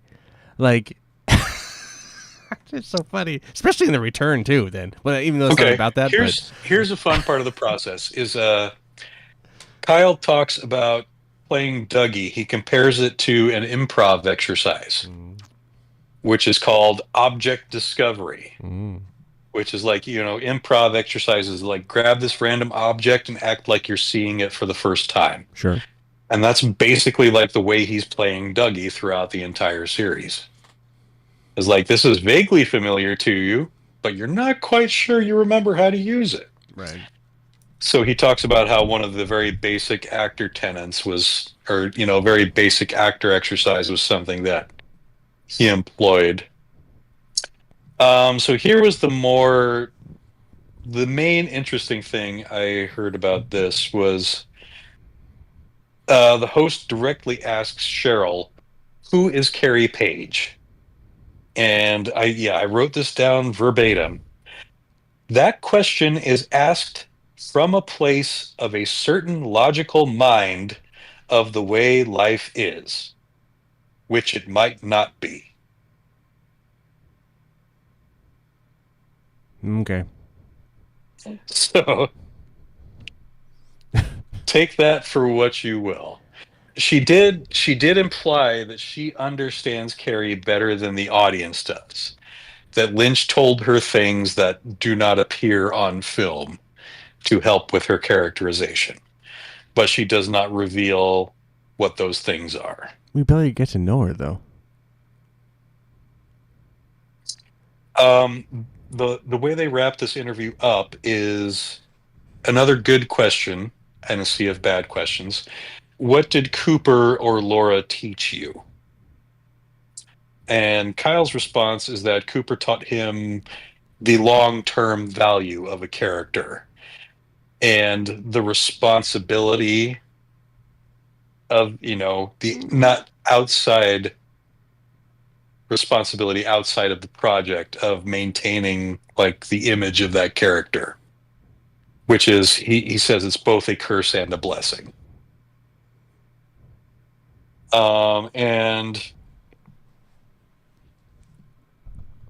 Cheryl just says that she does feel responsible to continue to tell the character's story, and she does touch on like how other rape and incest survivors who are fans of the show approach her and tell her how important the show was in helping them deal with their trauma, which is something she takes very seriously. And like she's kind of a custodian of this fictional character who has helped people deal with real life trauma. It's wild though to think that, because like this character really doesn't ever take care of that part of her. Not necessarily, no, but so it's just like she projects a helplessness. Yeah, it's weird that these people are able to that these people can relate to. Sure, that's cool, and I appreciate it. It's just wild though that her character never she's able confronts to it in a healthy way. It's always just a very she can't. How could she? Well, what resources does she have to do that? Well, at the very end of the episode, at the very end of this episode, anyway, they don't give her any. They don't give her that. I mean, yeah. If Laura Palmer lived in 2025, she would end up in therapy. She would end up in rehab. But in the 80s, this shit just got swept under the rug, and this kind of stuff was how it ended. Whether it was an evil possessing spirit that caused it or not. Yeah, no, that's not what I'm arguing. That I'm just like this show kind of sweeps. Yeah, I'm not saying you are. This show kind of sweeps under the rug too. Ultimately, I mean, the show never helps her deal with it. She's just a victim throughout it all. So it's just kind of crazy that and that's the tragedy of the whole thing, is she's never able to regain control of her life before it ends. Yeah, but even as Carrie Page at the end of this one, it's not ended. It just ends. The show just ends. No. Just under the rug. Nothing ever ends. Well, didn't they just say recently there will be no more Twin Peaks? Wasn't there like Mark Frost came out? Did imply that they won't be doing it without Lynch. He didn't outright say it's not going to happen, but he says he can't see them doing it without David. Yeah, that was recent. That was a recent interview. So there are a couple of other books that I didn't read recently. One of them I've never read.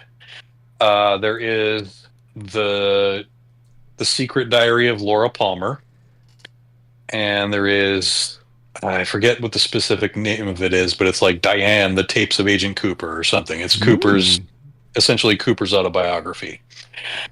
Laura Palmer's diary was released in the 90s during the run, or as part of the Fire Walk With Me package. And it was written by Jennifer Lynch. If I remember right, they commissioned this during production of the show, and they told her before anyone else knew who the killer was. Okay. Or who Bob possessed. So she had an inside track when she worked on it. And my brother got this when he was a very young teenager as like part of it was Christmas gift that my parents bought him or something. Sure. And it was pretty intense. Like I read it when I was young too, and it was like a lot of it was borderline pornographic, and being the diary of a teenage girl, that made things very uncomfortable. Like it was, it was a tough read. And I honestly don't know that I'd want to go back and read it again.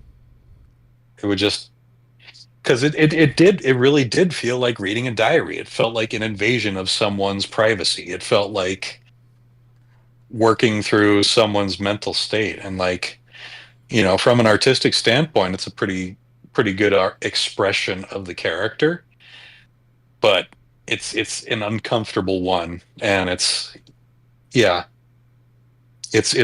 trauma porn, kind of. Sure. Yeah, I can imagine. And then Agent Cooper's History or whatever, that particular book was written by Scott Frost, Mark's brother, who does have a couple of writer's credits for episodes during the original series. I forget specifically which ones. I'm sure we mention it whenever it comes up. Yeah.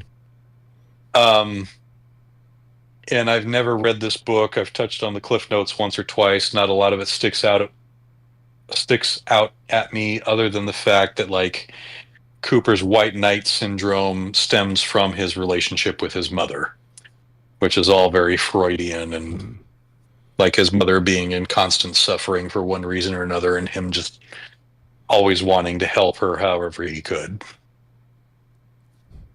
Cool. Fun. So yeah, I've never read that one. Maybe one of these days I'll track it down and dive in, but at this point I've done a lot of Twin Peaks lore.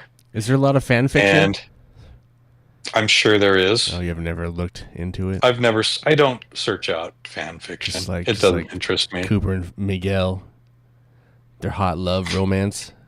Right, yeah.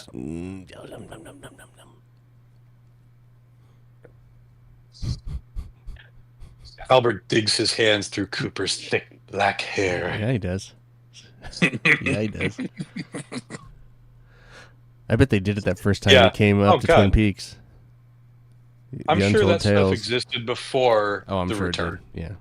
I'm sure it did. On BBS's. Like Twin Peaks fandom is almost as deep as like Star Trek or Star Wars. It's pretty close. It's pretty hardcore. It's pretty hardcore. The people who do love it, love it, love it, love it, love it. I saw this tattoo, and it was like Cooper's face, but it's empty, and then it's the red room inside his face. It's pretty cool. That's a neat concept. I like that. Anyway.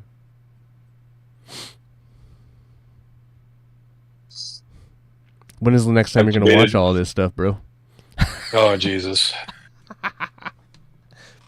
Put it away. Put it in the vault. Put it in the Disney vault. It's going to go in the vault for a while. Like, watching The Return, I wanted to watch it again. Like, there's definitely a lot of stuff I want to watch again. Like, I never get tired of watching episode 8. To me, watching episode 8 is like looking at a painting. It's not like reading a book to me. It's like looking at a painting, which is, those are very, very different forms of storytelling. A painting can tell a story. What? You could depending read a on the book way you interpret it. Describing a painting. But a book is only ever going to tell you the same story, no matter how many times you read it. You might notice a few different details about it, but a painting can tell you a different story every time you look at it. And I feel like some of Lynch's work is the same way. Some of the less linear stuff you can have a completely different interpretation of once you've watched it with 10 years experience, Sure.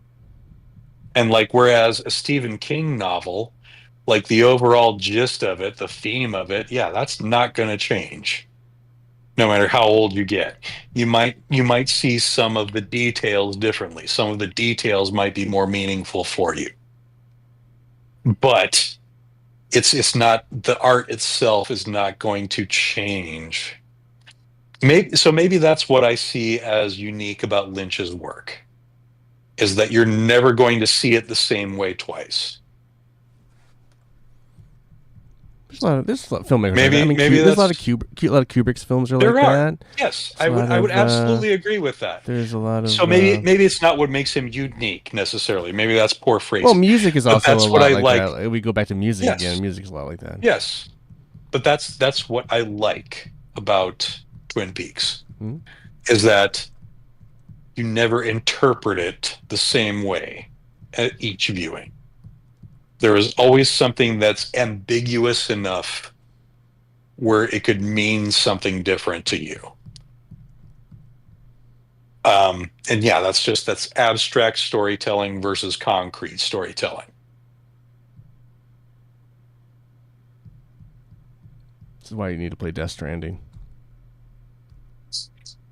It's on sale. It's one of the most The abstract OG. fucking things you're gonna come across. My budget came out on the plus side, so yeah, I am gonna hit up the PlayStation Store before tomorrow. Summer sale, bitches. Is it on the summer sale? I didn't see it. I didn't look.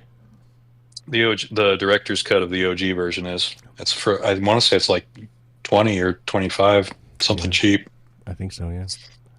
So yeah, I think I'm gonna pick that up, and Jedi Survivor. You didn't have Plus when they gave that for us for free? Are you thinking of Fallen Order? I got Survivor for free. I didn't. I think I Did you have? I've played it. I swear it was. I think you just bought it for cheap. No, I don't buy those games. I don't really care for them that much. Oh, if it was free, I would have downloaded it. It could have been Epilogue, but yeah. Anyway. Yeah, you have the upgraded PS Plus. I don't. It's possible I don't though. But anyway.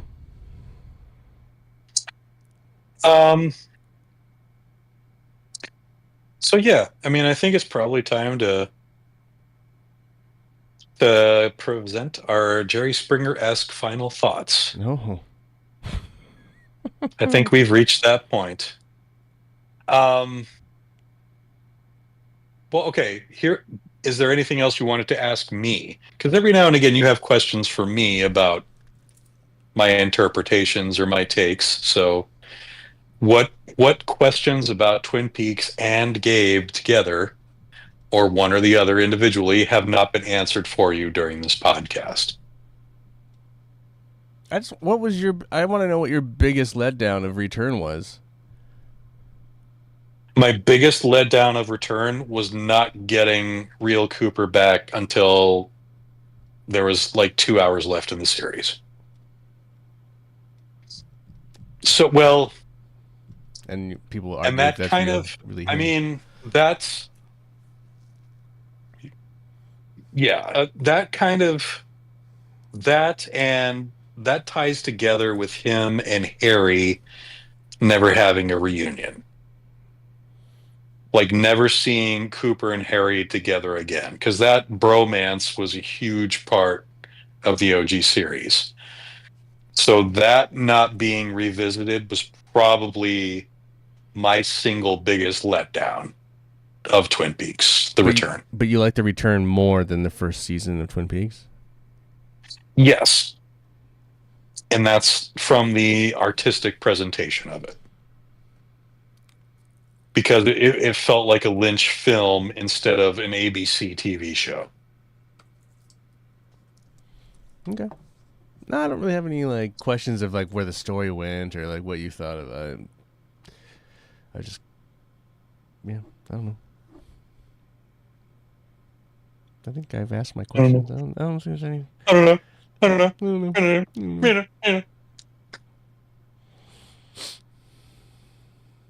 I mean, I'm sure I'll think of something, but then it'll be too late. I'm sure I'll think of something. 2 years later. 2 years later. Oh, what about that time? I don't know. So what's your final takeaway from Twin Peaks? Like what? Final takeaway? Final takeaway, but like, I mean, I know you don't rate this high in like the Lynch oeuvre, but My final thoughts. Well, I'm glad I did it. I'm glad we did it. Yeah. I'm glad we did it in this format because I would never have pushed through it on my own. I would have tapped out way early, like super early, without encouragement. I do. Obviously, I've already said it today, but I prefer the first season, a little more lightheartedness throughout versus this very. It is very dour. The return. There is less of the levity. There is. And if that was like because they needed it for television or something, but I thought that's also part of the charm of the show. And you don't really get that until Coop comes back in the last 2 hours, or really in that second to last episode where he's charming. Because he's there's like he's that a big part of that. And it's like why don't, and it's kind of sad that we don't have that through the show. Because I think that's what was missing ultimately. That's what I'm gonna. More Cooper.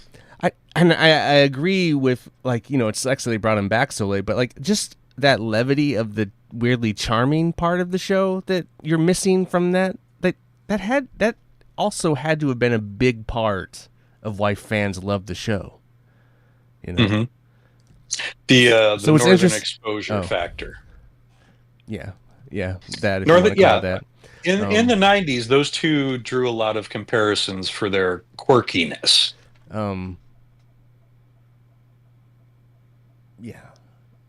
So, and I think it was like that similar, like just arbitrary random humor with just like that one really weird character who would react very weirdly in very normal situations, like Lucy or like Jerry occasionally. I will say that it does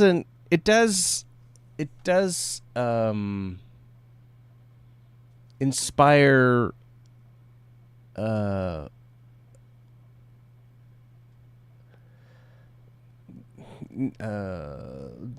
want or desire to create something that doesn't have to be so blatant or representative of a straightforward narrative. Like, what does it matter? So, like in my career right now, it doesn't really matter what I make because I have a very limited audience, and people are going to not watch it anyway. So it doesn't really matter what I create. So in that way, I should feel fearless in creating something that is a bit like this. Not that I would go this intense, but it does give me confidence to do that. Like, I should be willing to do something like that if the need or idea arises. It's not something I would recommend to somebody, like, unless they're like a Lynch fan and they've never seen Twin Peaks, and I would say, yeah, you should probably check it out. But I would never like just like, what's a great show? It's like, I would never say that probably. But there are some things that I respect and that I can kind of pull from, but more from a inspiration and less from a technical or production side. So you were able to draw an element of inspiration from it. Yes. That's great. But That's good. But I think I've always had that because of Lost Highway. So maybe I'm just kind of gleaning it onto this. But there's always so you already have like an affinity for an element of Lynch's work. Yes, for the weird. Like there's something he does that. I mean, it's in my work. It's attracts in my work. you. Yeah, for sure. But do you have like, and I know there's a lot to choose from, but do you have a favorite scene or like a favorite bit from the whole series? Oh my god! Like what was the highlight for you? Like what was? Oh my god, that's a hard one to even. Yeah, I know it is, but figure I'd throw it out there.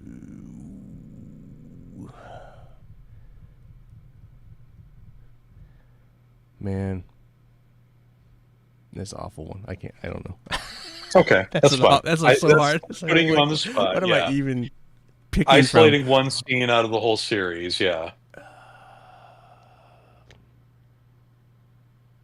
I want to answer it, but I can't think of anything.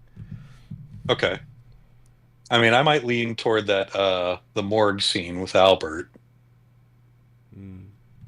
where Harry punches him and sends him flying over the body.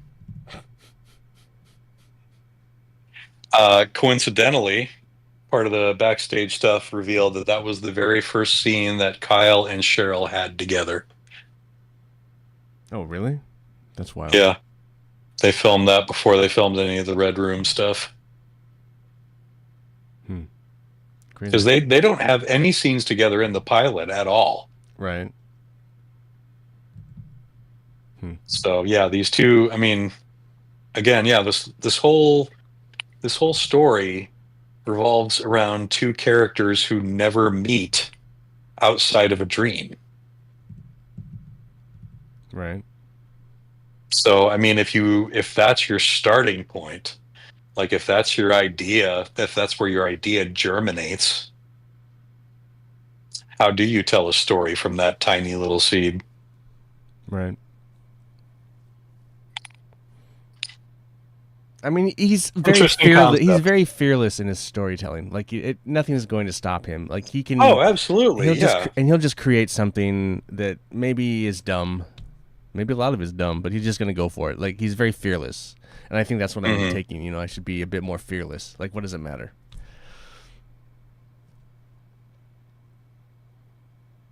So just expect a lot of dumb dialogue, Gabe. Just the stupidest shit. Dumb dialogue. Well, yeah, I mean, for me, like, I would say my main takeaway, and it's not from the story, it's not from the writing, like, my main takeaway from the work as a whole is the mood and the surrealism it creates. It feels like watching somebody else's dream. It feels like being in a dream. Right. Like and it's not just like just the fantastical elements. No. It's the pacing. It's the timing. It's the like certain sounds dropping out in odd spots where they shouldn't. Like it's all of those factors. And like that sort of art typically does not serve mainstream storytelling. And so being able to take that and being able to even briefly make it a part of the national conversation of art is amazing to me.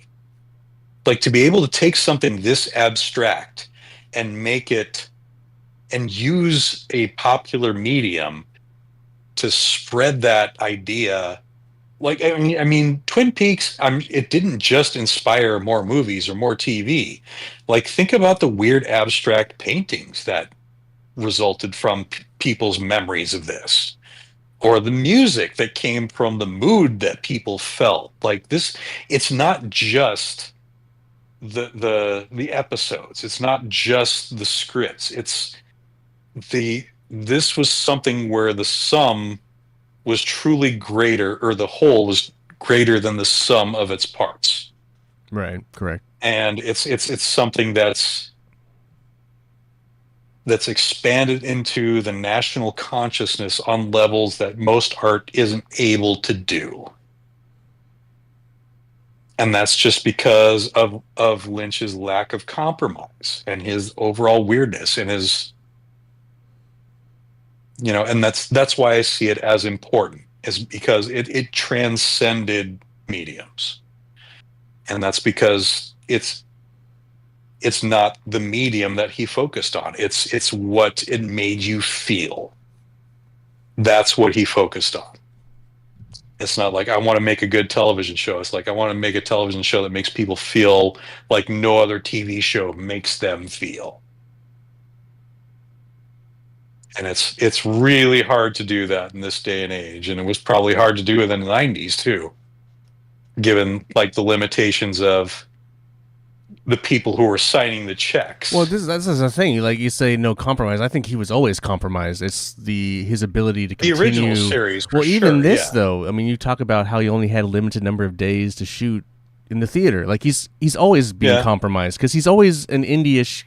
Like he's never been a fully funded filmmaker. He's always been dealing with a very limited budget. I would feel like I think Lost Highway, he probably had everything he wanted from that. Maybe. But maybe not. I mean, I would imagine that he's always been slightly compromised in one way or another, and that he just always finds a way to work around it because he doesn't see that budget or that limitation as a thing to keep him from being creative. He'll find a creative solution. I think that's what his strength is. His like, again, his fearlessness to just find a creative solution to get me to what I want.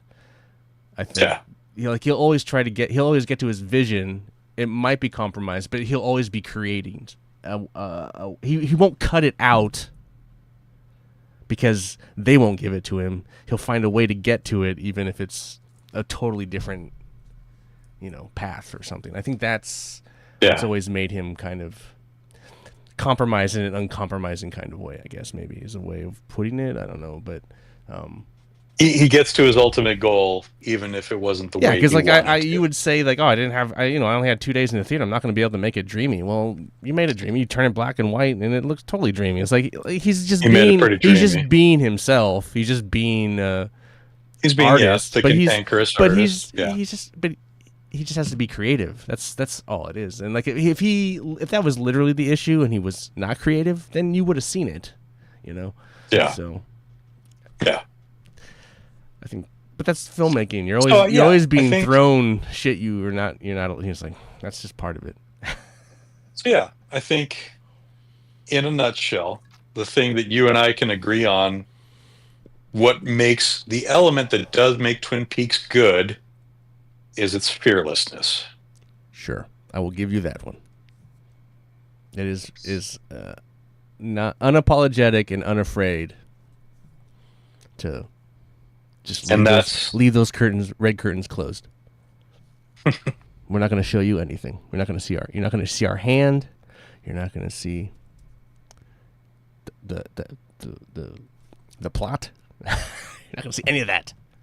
Not any of that. But what you're going to see, you're going to remember. You're going to remember it for the rest of your life. Some of it. For sure. Okay, I'll give you a scene. I'll give you a scene that I remember and I think was pretty cool. The fucking frog locust crawling into her mouth. I remember. Never going to forget that. Never going to forget that. But it doesn't. I mean, it makes her evil, but it never really goes anywhere. Like, got light. It's just funny. Got light. It's just funny. But it's imagery that sticks with you. Mm-hmm. And it makes you, whenever you remember it, it makes you feel that same way you did the first time you saw it. Should've got more of those. I think we got enough. For my taste, anyway. Should have one go in the butt. Anyway. Creep show style.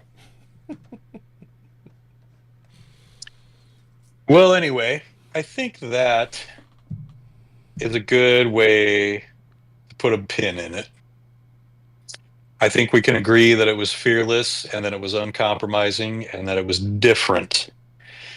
And these are all qualities that make art good, regardless of whether it's art you resonate with or art that doesn't resonate with you. But I think it's safe to say that I was able to show Ian something that he hadn't seen and something that he did enjoy in the long run. It may have taken us a while to get there, but enjoy. That's a difficult word. The discussions about it were enjoyable. Sure. At times, unless I was just ranting, I don't think that was very enjoyable for you. Oh, there's plenty of that. I mean, we have peaks and valleys, just like any other show. Yes. Twin Peaks and valleys. Oh yeah, so that's going to conclude our coverage of Twin Peaks. And some of you may be asking, well, what's next for Ian and Gabe? What should they approach now? Here's your answer. We're not going to approach anything.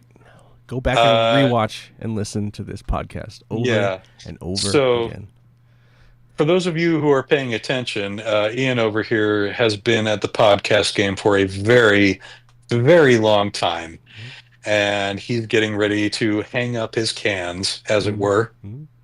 That's true. His longest running show, the Couch Co-op Show, which is his video game podcast, will be ending with their 500th episode later this year, or will that extend into 2026? It's a year from kind of now. We're at episode 455, so it'll probably end in like June. So next summer. Yeah, next summer. Yeah. Yeah.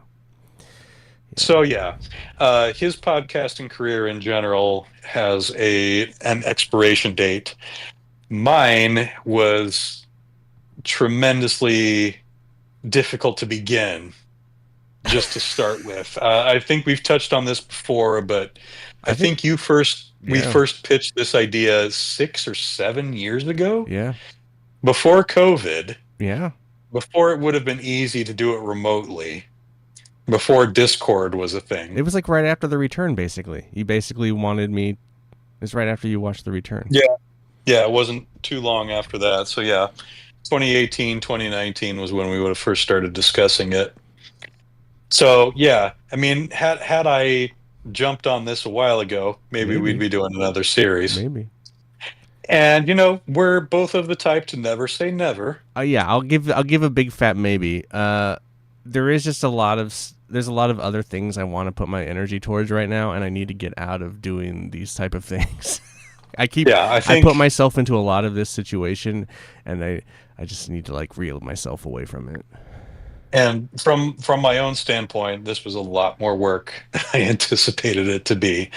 This is more Twin Peaks material than I ever expected to dive into, or to summarize, or to write about, or to research. And it's not something I regret. I don't want to say that it's something I regret, but I did underestimate the time commitment involved. And it's something I could certainly use a break from.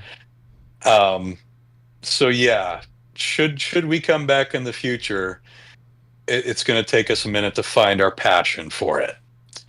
And Gabe might be on the Couch Co-op here and there. Yeah, I've got some time to show up. I did.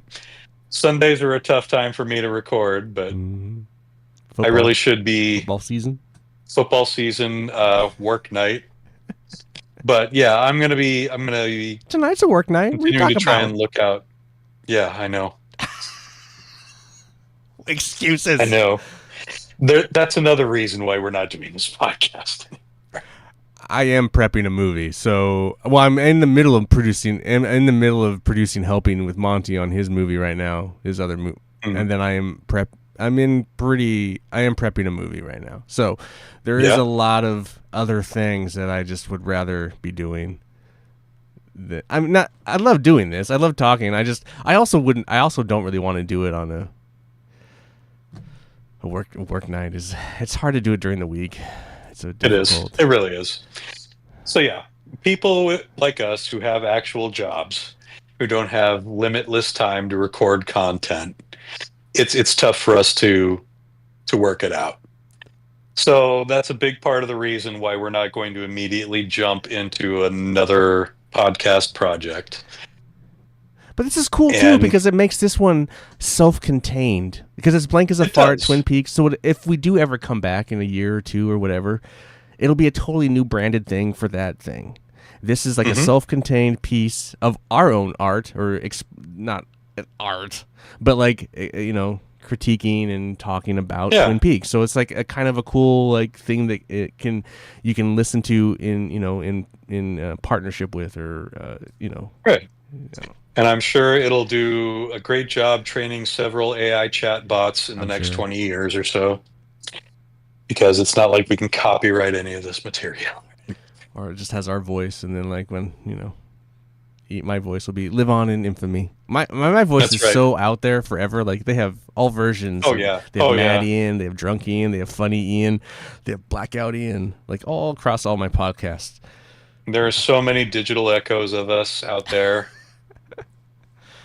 Anyway. Somebody will composite us into real life human beings again someday, I'm sure. You probably have my entire vocabulary on the internet, and they could just create my whole AI. Yeah. Virtual Ian.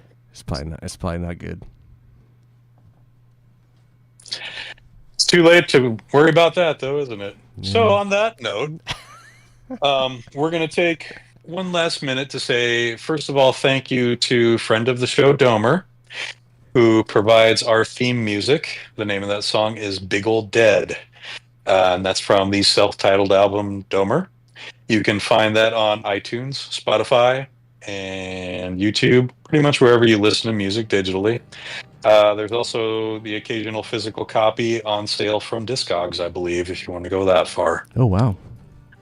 I also do want to give a shout out to the few people I know who are regular listeners. Thank you, Sarah. Thank you, Minna. Thank you, Sherry. Thank you, Aunt Linda. We appreciate your support. And thank you to all of those who have joined us and who haven't left your names, who haven't talked to us directly. We know you're out there. We hope you've enjoyed what you've heard and what you've seen. If you'd like to drop us a line, those comment sections on the videos and on the podcasts are always open. I will go ahead and leave the social media up if anybody ever wants to reach out there, but you know how it is. Yeah. I would just like to say thank you, Gabe, for all your tireless work and putting the show together and putting up with me and my drunken rants. And I hope I shepherded you through this journey mostly painless, and you had a good time, and I had a good time, and I appreciate the 52 episodes. It was fun, and yeah, we should have done it sooner. I agree with you. This should have happened sooner. We would have been younger and had more energy. And maybe you would have been less cynical and enjoyed it more. Who knows? Maybe. Doubtful. But yeah, thank you, Ian. I had a fantastic time doing this, and I hope we do revisit something of this nature in the future when we've got the gumption for it. But this was a great experience. I'm glad we did it. I'm glad all of you who are listening and who have listened joined us for it. I hope you found as much fun with it as we did, and I hope those of you who are discovering it in the future have fun too. So one last time, I will say to you, let a smile be your umbrella, and keep your eye on the donut, not on the hole. Much love to you all. Much love to you, Ian. Later. Love you. We'll see you in the digital future. Bye. Thanks, everyone. The end.